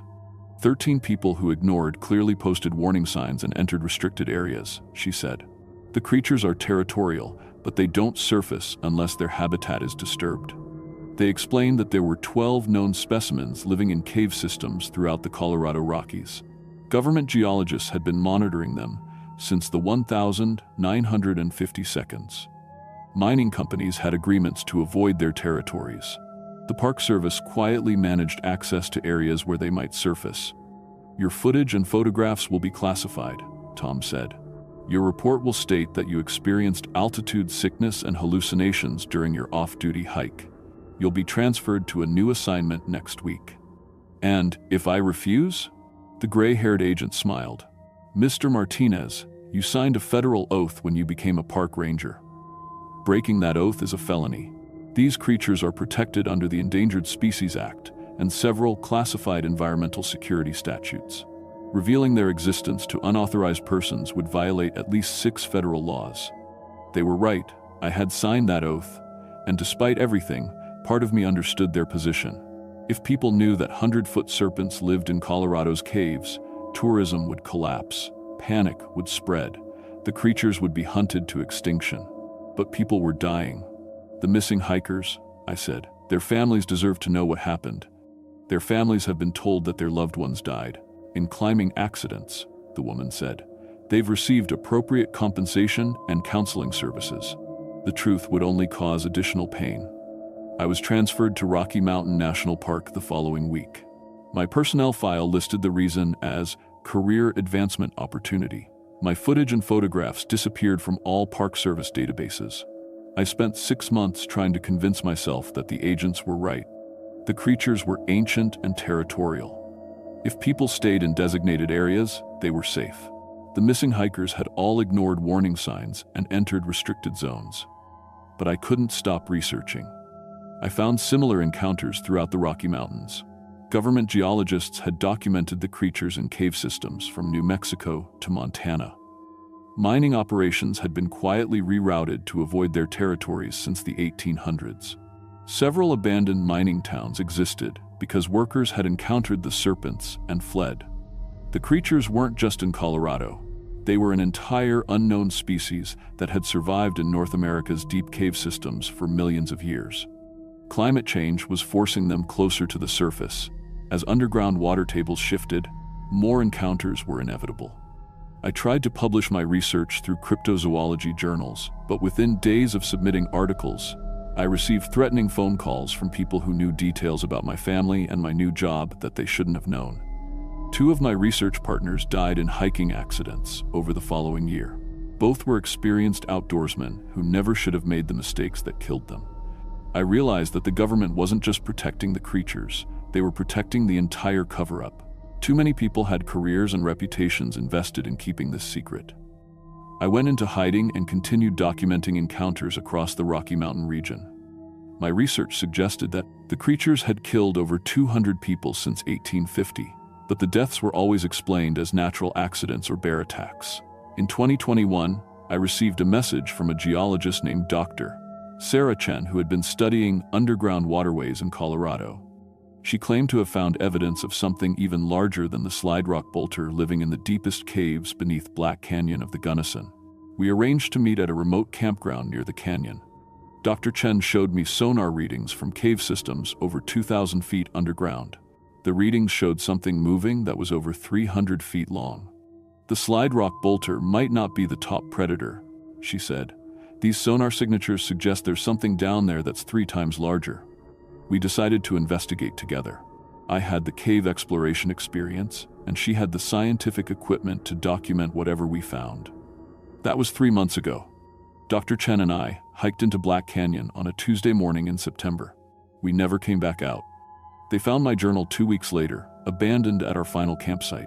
The last entry described sonar contact with something in the deepest caves that was larger than anything we'd imagined. The Park Service listed us as victims of a flash flood. Our bodies were never recovered, but if you're hearing this recording, it means my backup plan worked. I uploaded this story to a delayed send email service before we entered the canyon. If I didn't check in within 90 days, it would automatically send this account to multiple news outlets and cryptozoology researchers. The slide rock bolter is real. The government knows it's real. And there are bigger things in those deep caves that we haven't even discovered yet. Stay out of the restricted areas. Stay on the marked trails. And if you're ever in a deep canyon and you hear something that sounds like breathing in the darkness, run.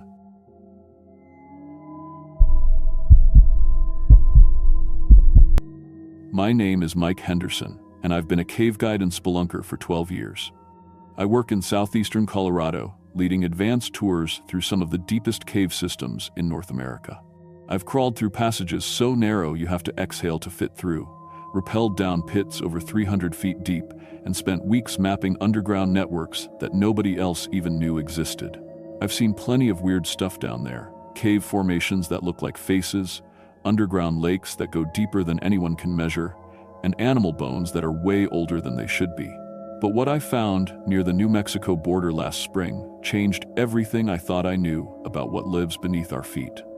I've always been the guy people call when they need someone to check out a new cave system. My certification from the National Speleological Society and my cave rescue training mean I can handle stuff that would send most people running back to the surface. I've pulled injured cavers out of places where one wrong move means a 200-foot fall, and I've mapped cave systems that stretch for miles underground. My headlamp has over 500 hours on it, my ropes are rated for rescue operations, and I know these mountains like most people know their neighborhood streets. The discovery started with a simple contract job. A mining company was doing surveys for a new copper operation when their ground-penetrating radar picked up empty spaces about 2 miles from the main road. They needed someone to check if it was just a small cavity or something bigger that might cause problems with their equipment. Standard procedure: colony, rappel down, take some measurements, fill out a report, collect my fee. I've done hundreds of these jobs, should have been routine. The entrance was hidden behind a rockfall that looked like it had been there for thousands of years. My metal detector didn't pick up any modern trash, which meant no other cavers had been inside. When I cleared away enough rocks to squeeze through, my flashlight beam disappeared into darkness that seemed to go on forever. The airflow told me this wasn't just a small room. There was serious space down there. I set up my anchor points and started my descent. My altimeter showed I was already 200 feet down when my boots finally touched solid ground. The chamber was massive, bigger than a football stadium, with passages leading off in 6 different directions. I've been in a lot of caves, but this place felt different. The silence was too complete. Even in the deepest caves, you usually hear something: water dripping, air moving, your own echo coming back to you. But this place swallowed sound like it was hungry for it. That's when I started noticing the scratches. They were carved into the limestone walls about 4 feet off the ground, running in parallel lines that looked almost like claw marks.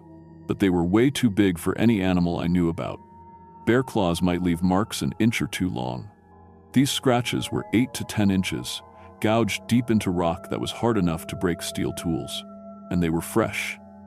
In a cave that had been sealed for thousands of years, fresh scratches don't make sense. I followed one of the main passages deeper into the system. My GPS unit lost signal after about 500 feet, which was normal, but my depth gauge kept climbing. 400 feet down. 500 feet. 600 feet. I was going deeper than most recreational cavers ever get to see.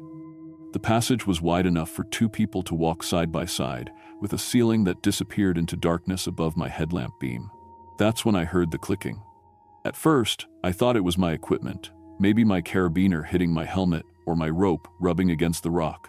But when I stopped moving, the sound kept going. Click, click, click, pause. Click, click, pause. Click, click, click, click. It was coming from somewhere ahead of me, echoing off the walls in a way that made it impossible to tell exactly where it started. The pattern was too regular to be random. It sounded almost like Morse code, but not quite.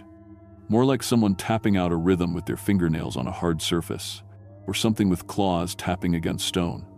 I pulled out my digital recorder and captured about 5 minutes of the clicking. When I played it back, I could hear the pattern more clearly. Groups of clicks separated by pauses of different lengths. It wasn't random noise, there was definitely a structure to it, but it wasn't any kind of communication I recognized. My motion detector started going crazy. The device is designed to pick up movement in caves to help locate lost cavers or identify unstable areas. It was showing movement in passages that were too narrow for humans, picking up signals from areas I couldn't even see. According to the readout, something about the size of a large dog was moving through the cave system about 200 feet away from me. I decided to set up my infrared cameras before going any deeper. I've got 3 units that can record in complete darkness using heat signatures. I positioned them to cover the main passages and set them to motion activation mode. If something was moving around down there, I'd get footage of it. The clicking sounds were getting louder as I went deeper, and they weren't just coming from one direction anymore. I could hear them echoing from passages on both sides of me, and from somewhere up above where the ceiling opened into a chimney that my light couldn't reach the top of. It was like being in the middle of a conversation I couldn't understand. When I checked my cameras the next morning, I almost didn't believe what I was seeing. The footage showed a creature moving through the passages on all 4s, but it wasn't like any animal I'd ever seen. It was about 4 feet long, with arms and legs that seemed too long for its body. Its skin was pale white, almost translucent, and where its eyes, they should have been, there were just dark sockets. It moved through the tunnels like it knew exactly where it was going, never hesitating at intersections or dead ends. But the most disturbing thing was how human-like it looked. The way it moved its head when it heard sounds, the way it used its hands to feel along the walls. It was clearly adapted to complete darkness, but its behavior was almost intelligent. I spent the next 2 weeks researching everything I could find about cave-dwelling creatures and underground ecosystems. Most of what I found was pretty standard. Bats, blind fish, cave crickets, things like that. But buried in some old geological surveys and Native American historical records, I found references to something called pale crawlers. The Ute and Navajo tribes both had stories about humanoid creatures that lived in the deepest caves throughout the Southwest. According to the legends, they'd been underground for thousands of years, hunting by sound and living in the darkness where no human could survive. Most modern researchers dismiss the stories as folklore, but the descriptions matched what I'd seen on my cameras. I decided to go back with better equipment and try to study one of these creatures up close. I brought military-grade night vision, motion sensors, and enough battery power to keep my lights running for 12 hours. I also packed emergency climbing gear in case I needed to get out fast. The clicking sounds started as soon as I got below 400 feet. But this time, they seemed more organized, more purposeful, like the creatures were talking to each other about my presence. I followed the sounds deeper into the cave system, into passages I hadn't explored before. That's when I found the tools. In a side chamber about 800 feet down, I discovered what looked like a primitive workshop. There were sharp pieces of stone that had been shaped into cutting tools, bone fragments that had been carved into spear points, and piles of materials that looked like they'd been collected and sorted. Everything was arranged in a way that showed deliberate planning and organization. But it was the bones that really got my attention. There were piles of animal remains, deer, rabbits, even what looked like the skeleton of a mountain lion. But they weren't just random bones scattered around. They'd been butchered systematically, with cut marks that showed the meat had been removed efficiently and the bones had been processed for tools and materials. This wasn't the feeding behavior of a wild animal. This was the work of something that understood planning and preparation. I was documenting the bone piles with my camera when my headlamp started flickering. The LED array was rated for 20 hours of continuous use, and I'd only been underground for 6 hours. But the light was getting dimmer, and the battery indicator was showing almost empty. My backup lights were doing the same thing, brand new batteries, fully charged, but the power was draining like something was sucking the energy right out of them. Within 10 minutes, I was down to my emergency chemical light stick, the kind that gives off just enough light to read a map. That's when I realized I wasn't alone in the chamber anymore. The clicking sounds were coming from all around me now. Not just from the main passages, but from cracks and openings in the walls that I couldn't see. And they were getting closer. I could hear movement in the darkness, just beyond my weak circle of light. I started backing toward the passage I'd come from, but the clicking sounds followed me. Worse, I could hear new sounds coming from the direction I was trying to go. Scraping noises, like claws on stone. Breathing that sounded almost human, but not quite right. They were hurting me. The creatures had surrounded me and were driving me away from the exit, pushing me deeper into the cave system toward dead-end passages where I'd be trapped. And they were doing it with coordination that showed they understood the cave layout better than I did. I pulled out my emergency whistle and gave 3 sharp blasts, the universal cave rescue signal. The sound echoed through the passages, and for a moment, the clicking stopped completely. Then it started again, but faster and more agitated. My whistle had definitely gotten their attention, but not in a good way. I could see them now in the dim glow of my light stick. Pale shapes moving along the walls and ceiling, staying just at the edge of my vision. They moved like spiders, using all 4 limbs to navigate the rock surfaces, but their proportions were wrong. Too much like humans, too intelligent in how they positioned themselves. One of them dropped down from the ceiling about 20 feet in front of me, landing silently on the cave floor. In the weak red light, I could see it clearly for the first time. It was definitely humanoid, but adapted for cave life in ways that made my skin crawl.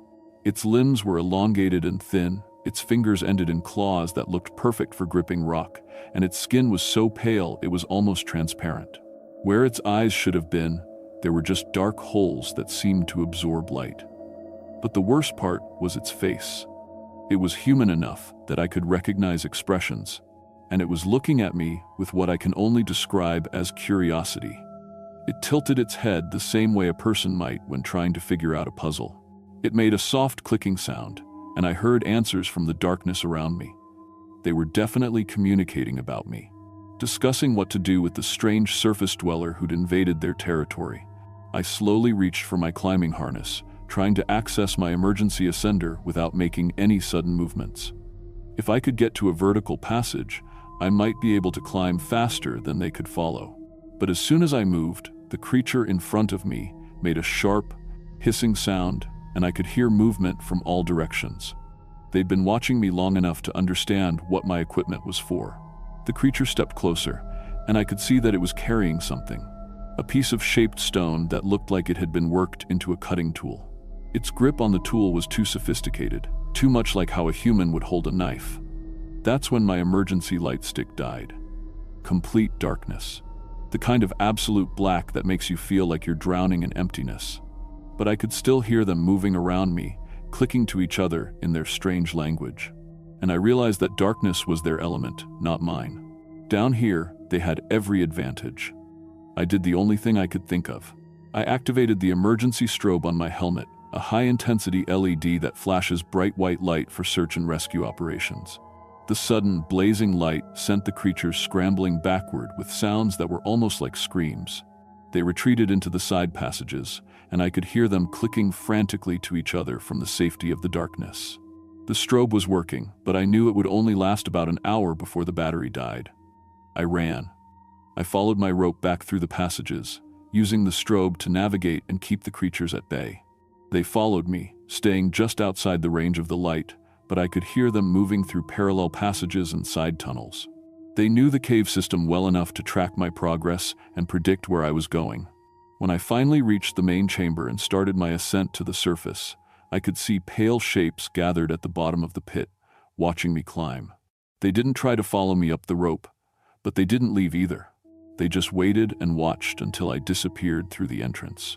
I sealed the cave entrance with enough rocks to keep casual explorers out and reported my findings to the TUS, University's cryptozoology department. They were politely skeptical and suggested I might have encountered a previously unknown species of cave-adapted primate. When I offered to take a research team back to the site, they were interested enough to approve a small expedition. But when we returned 2 weeks later, the creatures were gone.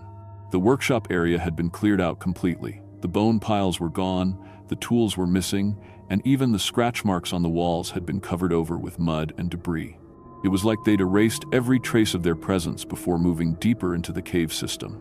The research team found enough evidence to confirm that something unusual had been living down there, but without the tools and bone piles, they couldn't draw any definitive conclusions.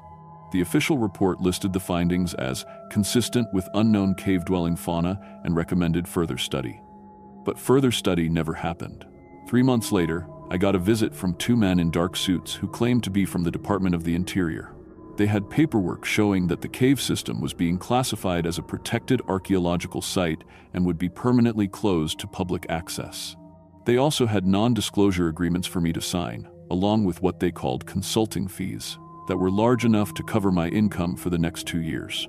When I asked about the research team's findings, they told me that similar discoveries had been made in cave systems across Colorado, New Mexico, and Utah.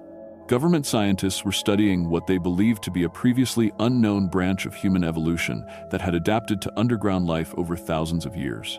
They made it clear that this information was classified for national security reasons. The discovery of an intelligent humanoid species living beneath populated areas could cause widespread panic and potentially dangerous attempts to locate and exploit these communities. I signed the papers. What choice did I have? But I kept exploring other cave systems, and I wasn't the only one who'd encountered something like this. I started hearing stories from other cavers, always told quietly, always off the record. Stories about pale figures seen in the deepest passages, about tools and shelters found in caves that were supposed to be empty, about clicking sounds that followed explorers through underground networks. The patterns were always the same: initial discovery, official interest, then sudden classification and closure. It happened to caves in Arizona, Nevada, even as far north as Montana. And always, the discoverers were paid to stay quiet and encouraged to find new careers. I still work as a cave guide, but only for the tourist caves now. The shallow, well-lit systems where the biggest danger is a twisted ankle or a scraped knee. But sometimes, when I'm leading a group through the safe passages, I'll hear a sound that makes me stop and listen. A soft clicking that might be water dripping, or rock settling, or something else entirely. And I'll remember those pale figures watching me from the darkness, those intelligent eyes that had adapted to a world without light, and I'll wonder what else is living down there in the deep places where humans aren't supposed to go. The government was right about one thing. Some discoveries are too dangerous to share, because now I know that we're not alone on this planet. We never were. We just convinced ourselves that the surface world was all there was, while older things than us built their cities in the darkness below our feet. Sometimes I think about going back, about finding another entrance to that cave system and trying to make contact with them properly, but then I remember how they looked at me in that workshop chamber, with those empty eye sockets that somehow managed to convey intelligence and hunger at the same time. And I realize that maybe some neighbors are better left undisturbed.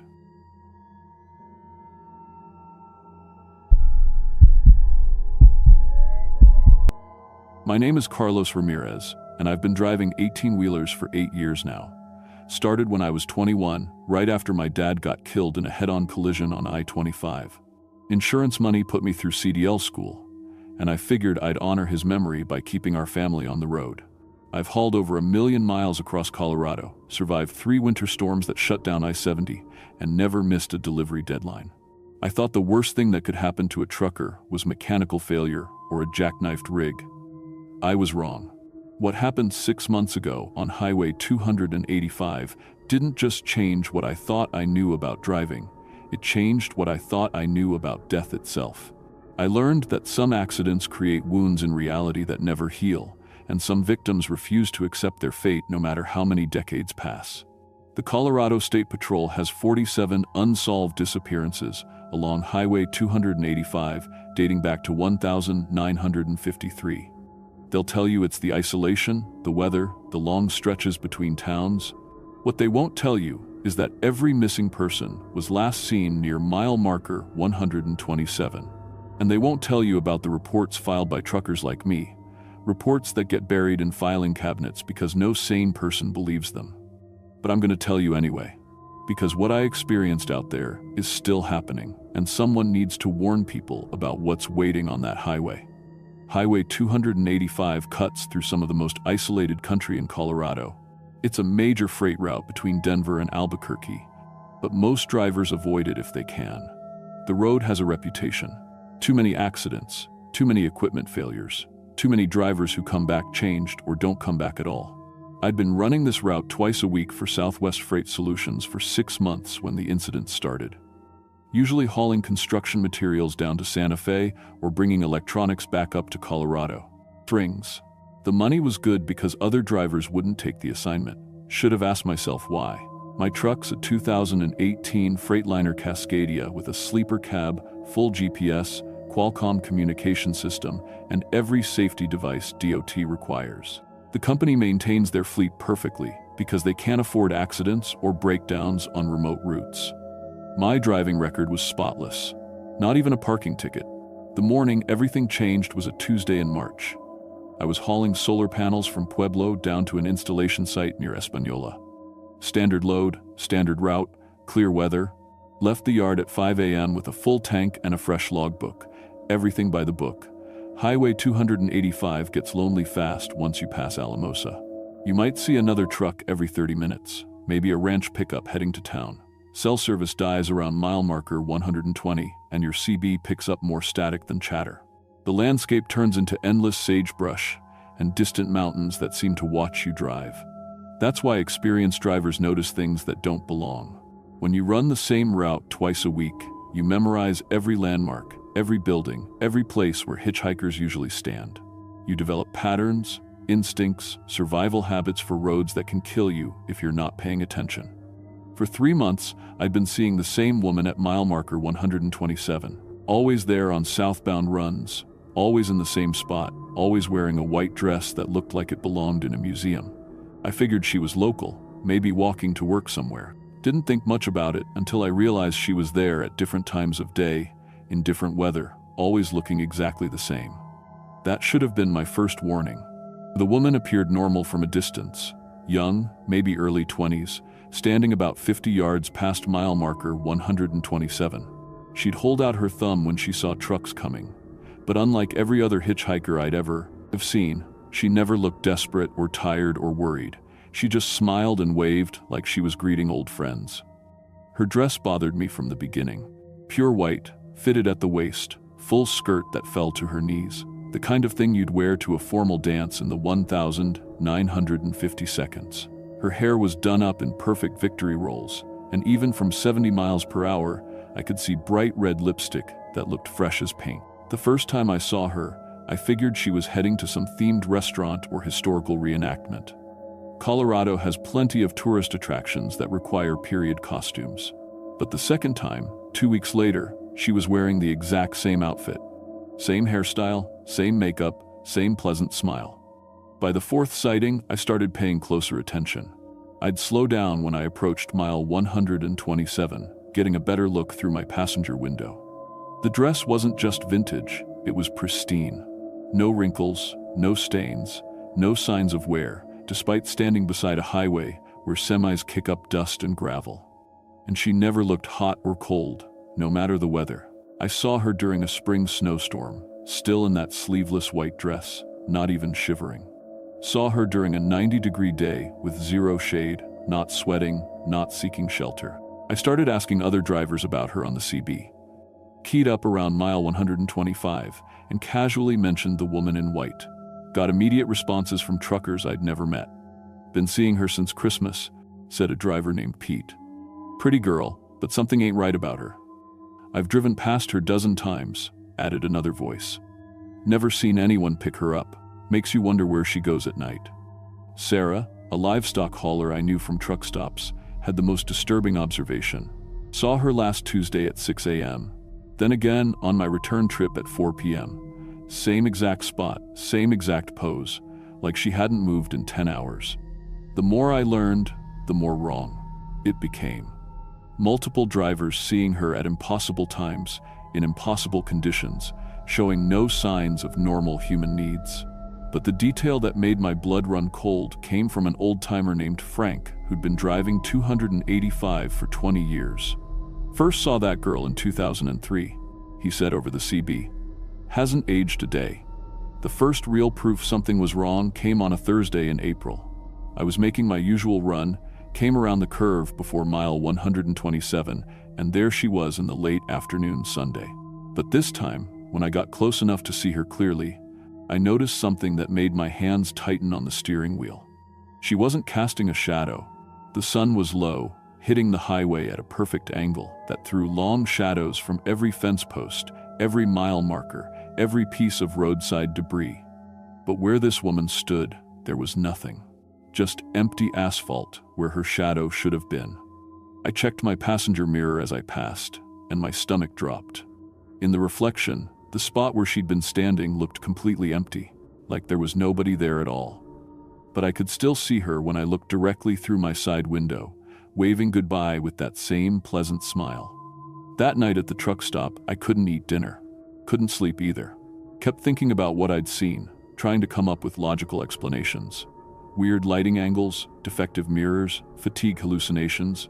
But deep down, I knew I'd witnessed something that violated the basic laws of reality. My equipment started malfunctioning around mile marker 127.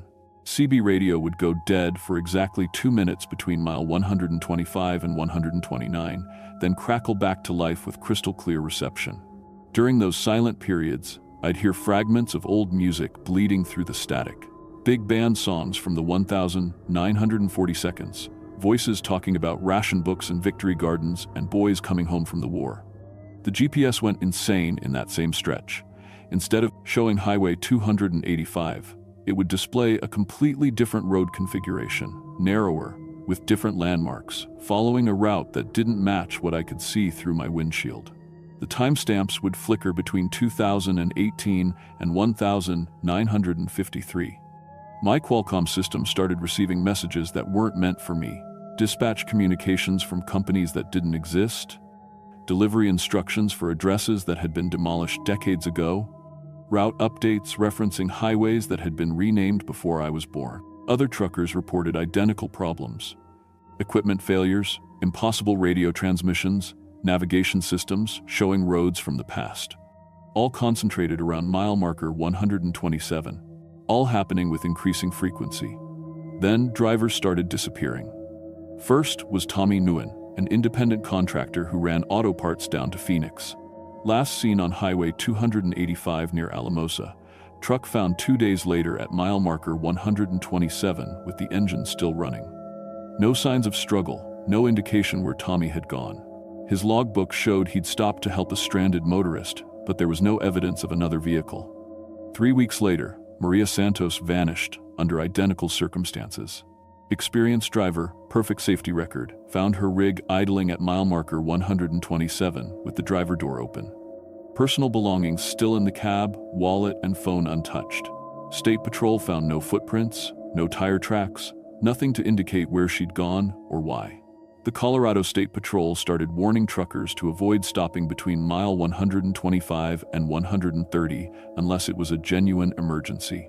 They set up regular patrols, installed emergency call boxes, even put up signs warning about the disappearances. But drivers kept vanishing. That's when I decided to break company policy and find out what was really happening at mile marker 127. The decision came after I found out about Patricia Gomez. I'd been researching the area's history, trying to understand why so many people vanished in one specific location. Found a newspaper archive from 1953 describing a fatal hit-and-run accident. Young woman named Patricia, age 22, killed while hitchhiking to Alamosa to meet her fiancé for their engagement party. The driver never stopped, never got caught. The newspaper included a photograph of Patricia Gomez. Dark hair and victory rolls, bright red lipstick, wearing a white dress for the special occasion. It was the exact woman I'd been seeing at mile marker 127. I realized Patricia hadn't been hitchhiking for rides. She'd been collecting drivers, taking them wherever she'd been trying to go for 70 years. and I was about to become her next victim. But I couldn't stay away. Something about knowing her story, understanding her tragedy, made me feel responsible. Maybe if someone had stopped to help her in 1953, none of this would be happening. Maybe if someone showed her kindness now, she'd finally be able to rest. So on a Tuesday in May, I pulled over at mile marker 127. The woman, Patricia, walked toward my truck with movements that seemed too fluid, too graceful for someone walking on gravel. When she reached the passenger door, I could see her clearly for the first time. She was beautiful in an old-fashioned way, but her eyes were completely black, not dark brown or deep blue, black like looking into an abandoned well. And when she smiled, I could see that her teeth were too sharp, too numerous, filling her mouth like a shark's. "Thank you for stopping," she said, and her voice echoed like she was speaking from inside a cave. "I've been waiting so long for someone to help me." "Where are you trying to go?" I asked, though I already knew the answer. "To meet my fiancé," Patricia said, climbing into the passenger seat. "He's waiting for me at the dance hall. We're getting engaged tonight." The temperature in my cab dropped 20 degrees the moment she breathed her moment or gestigal to my Nolan 17. Sat down. My breath started fogging, ice crystals formed on the windows, and my engine temperature gauge began climbing toward the red zone even though the coolant system was functioning perfectly. In my rearview mirror, the passenger seat looked empty. But I could feel Patricia's weight, could hear her breathing, could smell something like flowers and embalming fluid. "What year is it?" she asked. "It's 2018, I said. Patricia laughed, and the sound made my windows vibrate. "Don't be silly, it's 1953. I'm meeting Tommy Rodriguez tonight at the Street Mary's spring dance. He's a soldier at the army base." I knew from my research that Thomas Rodriguez had been deployed to Korea 2 weeks after Patricia's death. He died in combat in 1954, never knowing what happened to his fiancée. "Patricia," I said carefully, "I think there's something you need to know about Tommy." Her head swiveled toward me with a motion that was too quick, too angular for human anatomy. The black eyes fixed on mine, and I could see hunger there. Decades of rage and loss and desperate need. "Tommy is waiting for me," she said, and her voice was getting deeper, more distorted. "He promised he'd wait forever." That's when I understood what had happened to the missing truckers. Patricia had been taking them to join Tommy, wherever he was. Taking them to a dance that would never end, in a place that existed somewhere between 1953 and eternity. "Drive to the old highway," Patricia commanded, and her voice carried a compulsion that made my hands move against my will. "Tommy is waiting at the dance hall." I found myself turning onto the abandoned road that used to parallel 285, the route Patricia would have taken in 1953. My truck followed the cracked asphalt deeper into the desert, away from any possibility of help. The landscape began changing around us. Modern utility poles faded away, replaced by older wooden ones. Ranch houses dissolved into prairie grass. Road. Signs shifted from contemporary green to vintage white with black lettering. We were driving backward through time. "Stop here," Patricia said when we reached a stretch of road that shouldn't exist. "The dance hall is just through those trees." I could see lights flickering beyond a grove of cottonwoods, warm yellow light like gas lamps or kerosene lanterns. Music drifted through my open windows, big band melodies from the 1940 seconds. I could hear laughter, conversation, the sounds of a celebration that had been going on for 70 years. "Come with me," Patricia said, and when I looked at her, she was no longer trying to appear human. Her skin was gray as concrete, her hair hung in wet strands around a face that was mostly empty sockets and exposed bone. The white dress was stained with old blood and desert sand. "Tommy is waiting," she whispered through teeth that had become jagged glass. "All of them are waiting. The truckers who helped me, the drivers who stopped. They're all dancing with us now, forever and ever and ever." Through the trees, I could see figures moving in the yellow light. Men in trucking uniforms, women in vintage dresses, all swaying to music that came from another decade. Their movements were wrong, too stiff, too mechanical, like marionettes controlled by an inexpert hand. I recognized one of the dancers, Tommy Nguyen, the driver who'd disappeared 3 months ago. His eyes were black pits in a face that had been drained of all life and warmth. Patricia grabbed my arm with fingers that felt like icicles wrapped in rotting meat. "Come dance with us, Carlos. Tommy is so lonely. We're all so lonely." But I'd come prepared. The research I'd done hadn't just told me Patricia's story. It had revealed how she'd died and what she'd left unfinished. I reached into my jacket and pulled out a small velvet box. "Patricia," I said, opening the box to reveal a simple gold ring. "This belonged to Tommy Rodriguez. I bought it from his sister in Alamosa." Patricia's grip loosened. The hunger in her black eyes flickered, replaced by confusion. "Tommy wanted to give this to you at the dance," I continued, lying with every word. "But he couldn't wait. He wanted you to have it now." I held out the ring, and Patricia stared at it like she was seeing sunlight after decades of darkness. The rotting flesh on her hand began to heal, the gray skin warming to natural color. He kept his promise?" she whispered.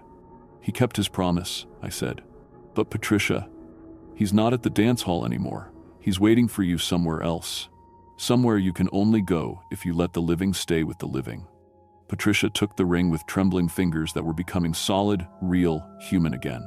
As she slipped it onto her finger, the white dress lost its bloodstains, her hair regained its careful curls, her face returned to the beautiful young woman she'd been before the accident. "I can see him," she said, tears streaming down her cheeks. "He's calling for me." The lights through the trees began to fade. The music grew distant and distorted, like a radio losing signal. The landscape around us started returning to 2018, utility poles reappearing, ranch houses solidifying from the desert air. "Thank you," Patricia said, and her voice was warm and grateful and completely human. "Thank you for helping me remember." She faded like morning mist, taking the dancing shadows and phantom music with her. I was alone in my truck on an abandoned stretch of road, holding an empty jewelry box. But the silence felt peaceful instead of threatening. The weight of 70 years of anger and loss had finally lifted from mile marker 127. I never saw Patricia again after that night. Neither did any other trucker who runs Highway 285. The equipment malfunctions stopped, the phantom radio transmissions went silent, and mile marker 127 became just another stretch of highway. The disappearances stopped too. Colorado State Patrol quietly removed their warning signs and emergency call boxes, though they never officially explained why. The missing drivers were never found, but no one else vanished from that cursed stretch of road. I still drive Highway 285 twice a week, but now I carry more than just freight. I keep flowers for roadside memorials, contact information for historical societies, and small gifts that might help other earthbound spirits find peace. Because Patricia taught me something about the roads we travel. Every highway carries the memories of everyone who's ever died on it. Most souls move on naturally, accepting their fate and finding whatever comes next. But sometimes, when death comes suddenly or violently, or leaves important business unfinished, spirits get trapped in the moment of their passing. They replay their final journey over and over, trying to reach destinations they'll never find, waiting for people who will never come.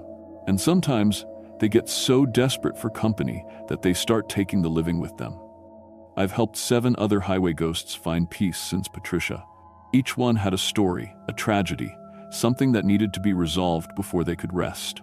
Most just needed someone to acknowledge their death and tell them it was okay to let go. But Patricia was different. Patricia had been taking innocent people to feed her loneliness, turning drivers into eternal dance partners for a celebration that should have ended in 1953. She'd crossed the line from lost soul to predatory spirit, and if I hadn't stopped her, she would have kept collecting victims forever. The Colorado Department of Transportation has 47 unsolved disappearances in their files, all along Highway 285. They'll tell you it's coincidence, bad weather, mechanical failures in remote areas. They won't tell you about the reports that get buried, the evidence that doesn't make sense, the patterns that point to something beyond normal explanation. But drivers know the truth. We talk about it in truck stops, share stories over CB radio, warn each other about the stretches of road that feel wrong, because we understand that some accidents create wounds in reality that never heal properly. Highway 285 is safe now, but Colorado has thousands of miles of lonely road with their own dark histories. And somewhere out there, other spirits are still trying to complete journeys that ended in tragedy decades ago. I keep driving because someone needs to help them find peace before they get desperate enough to start taking the living with them. Because the dead don't always rest easy, and sometimes they need a ride.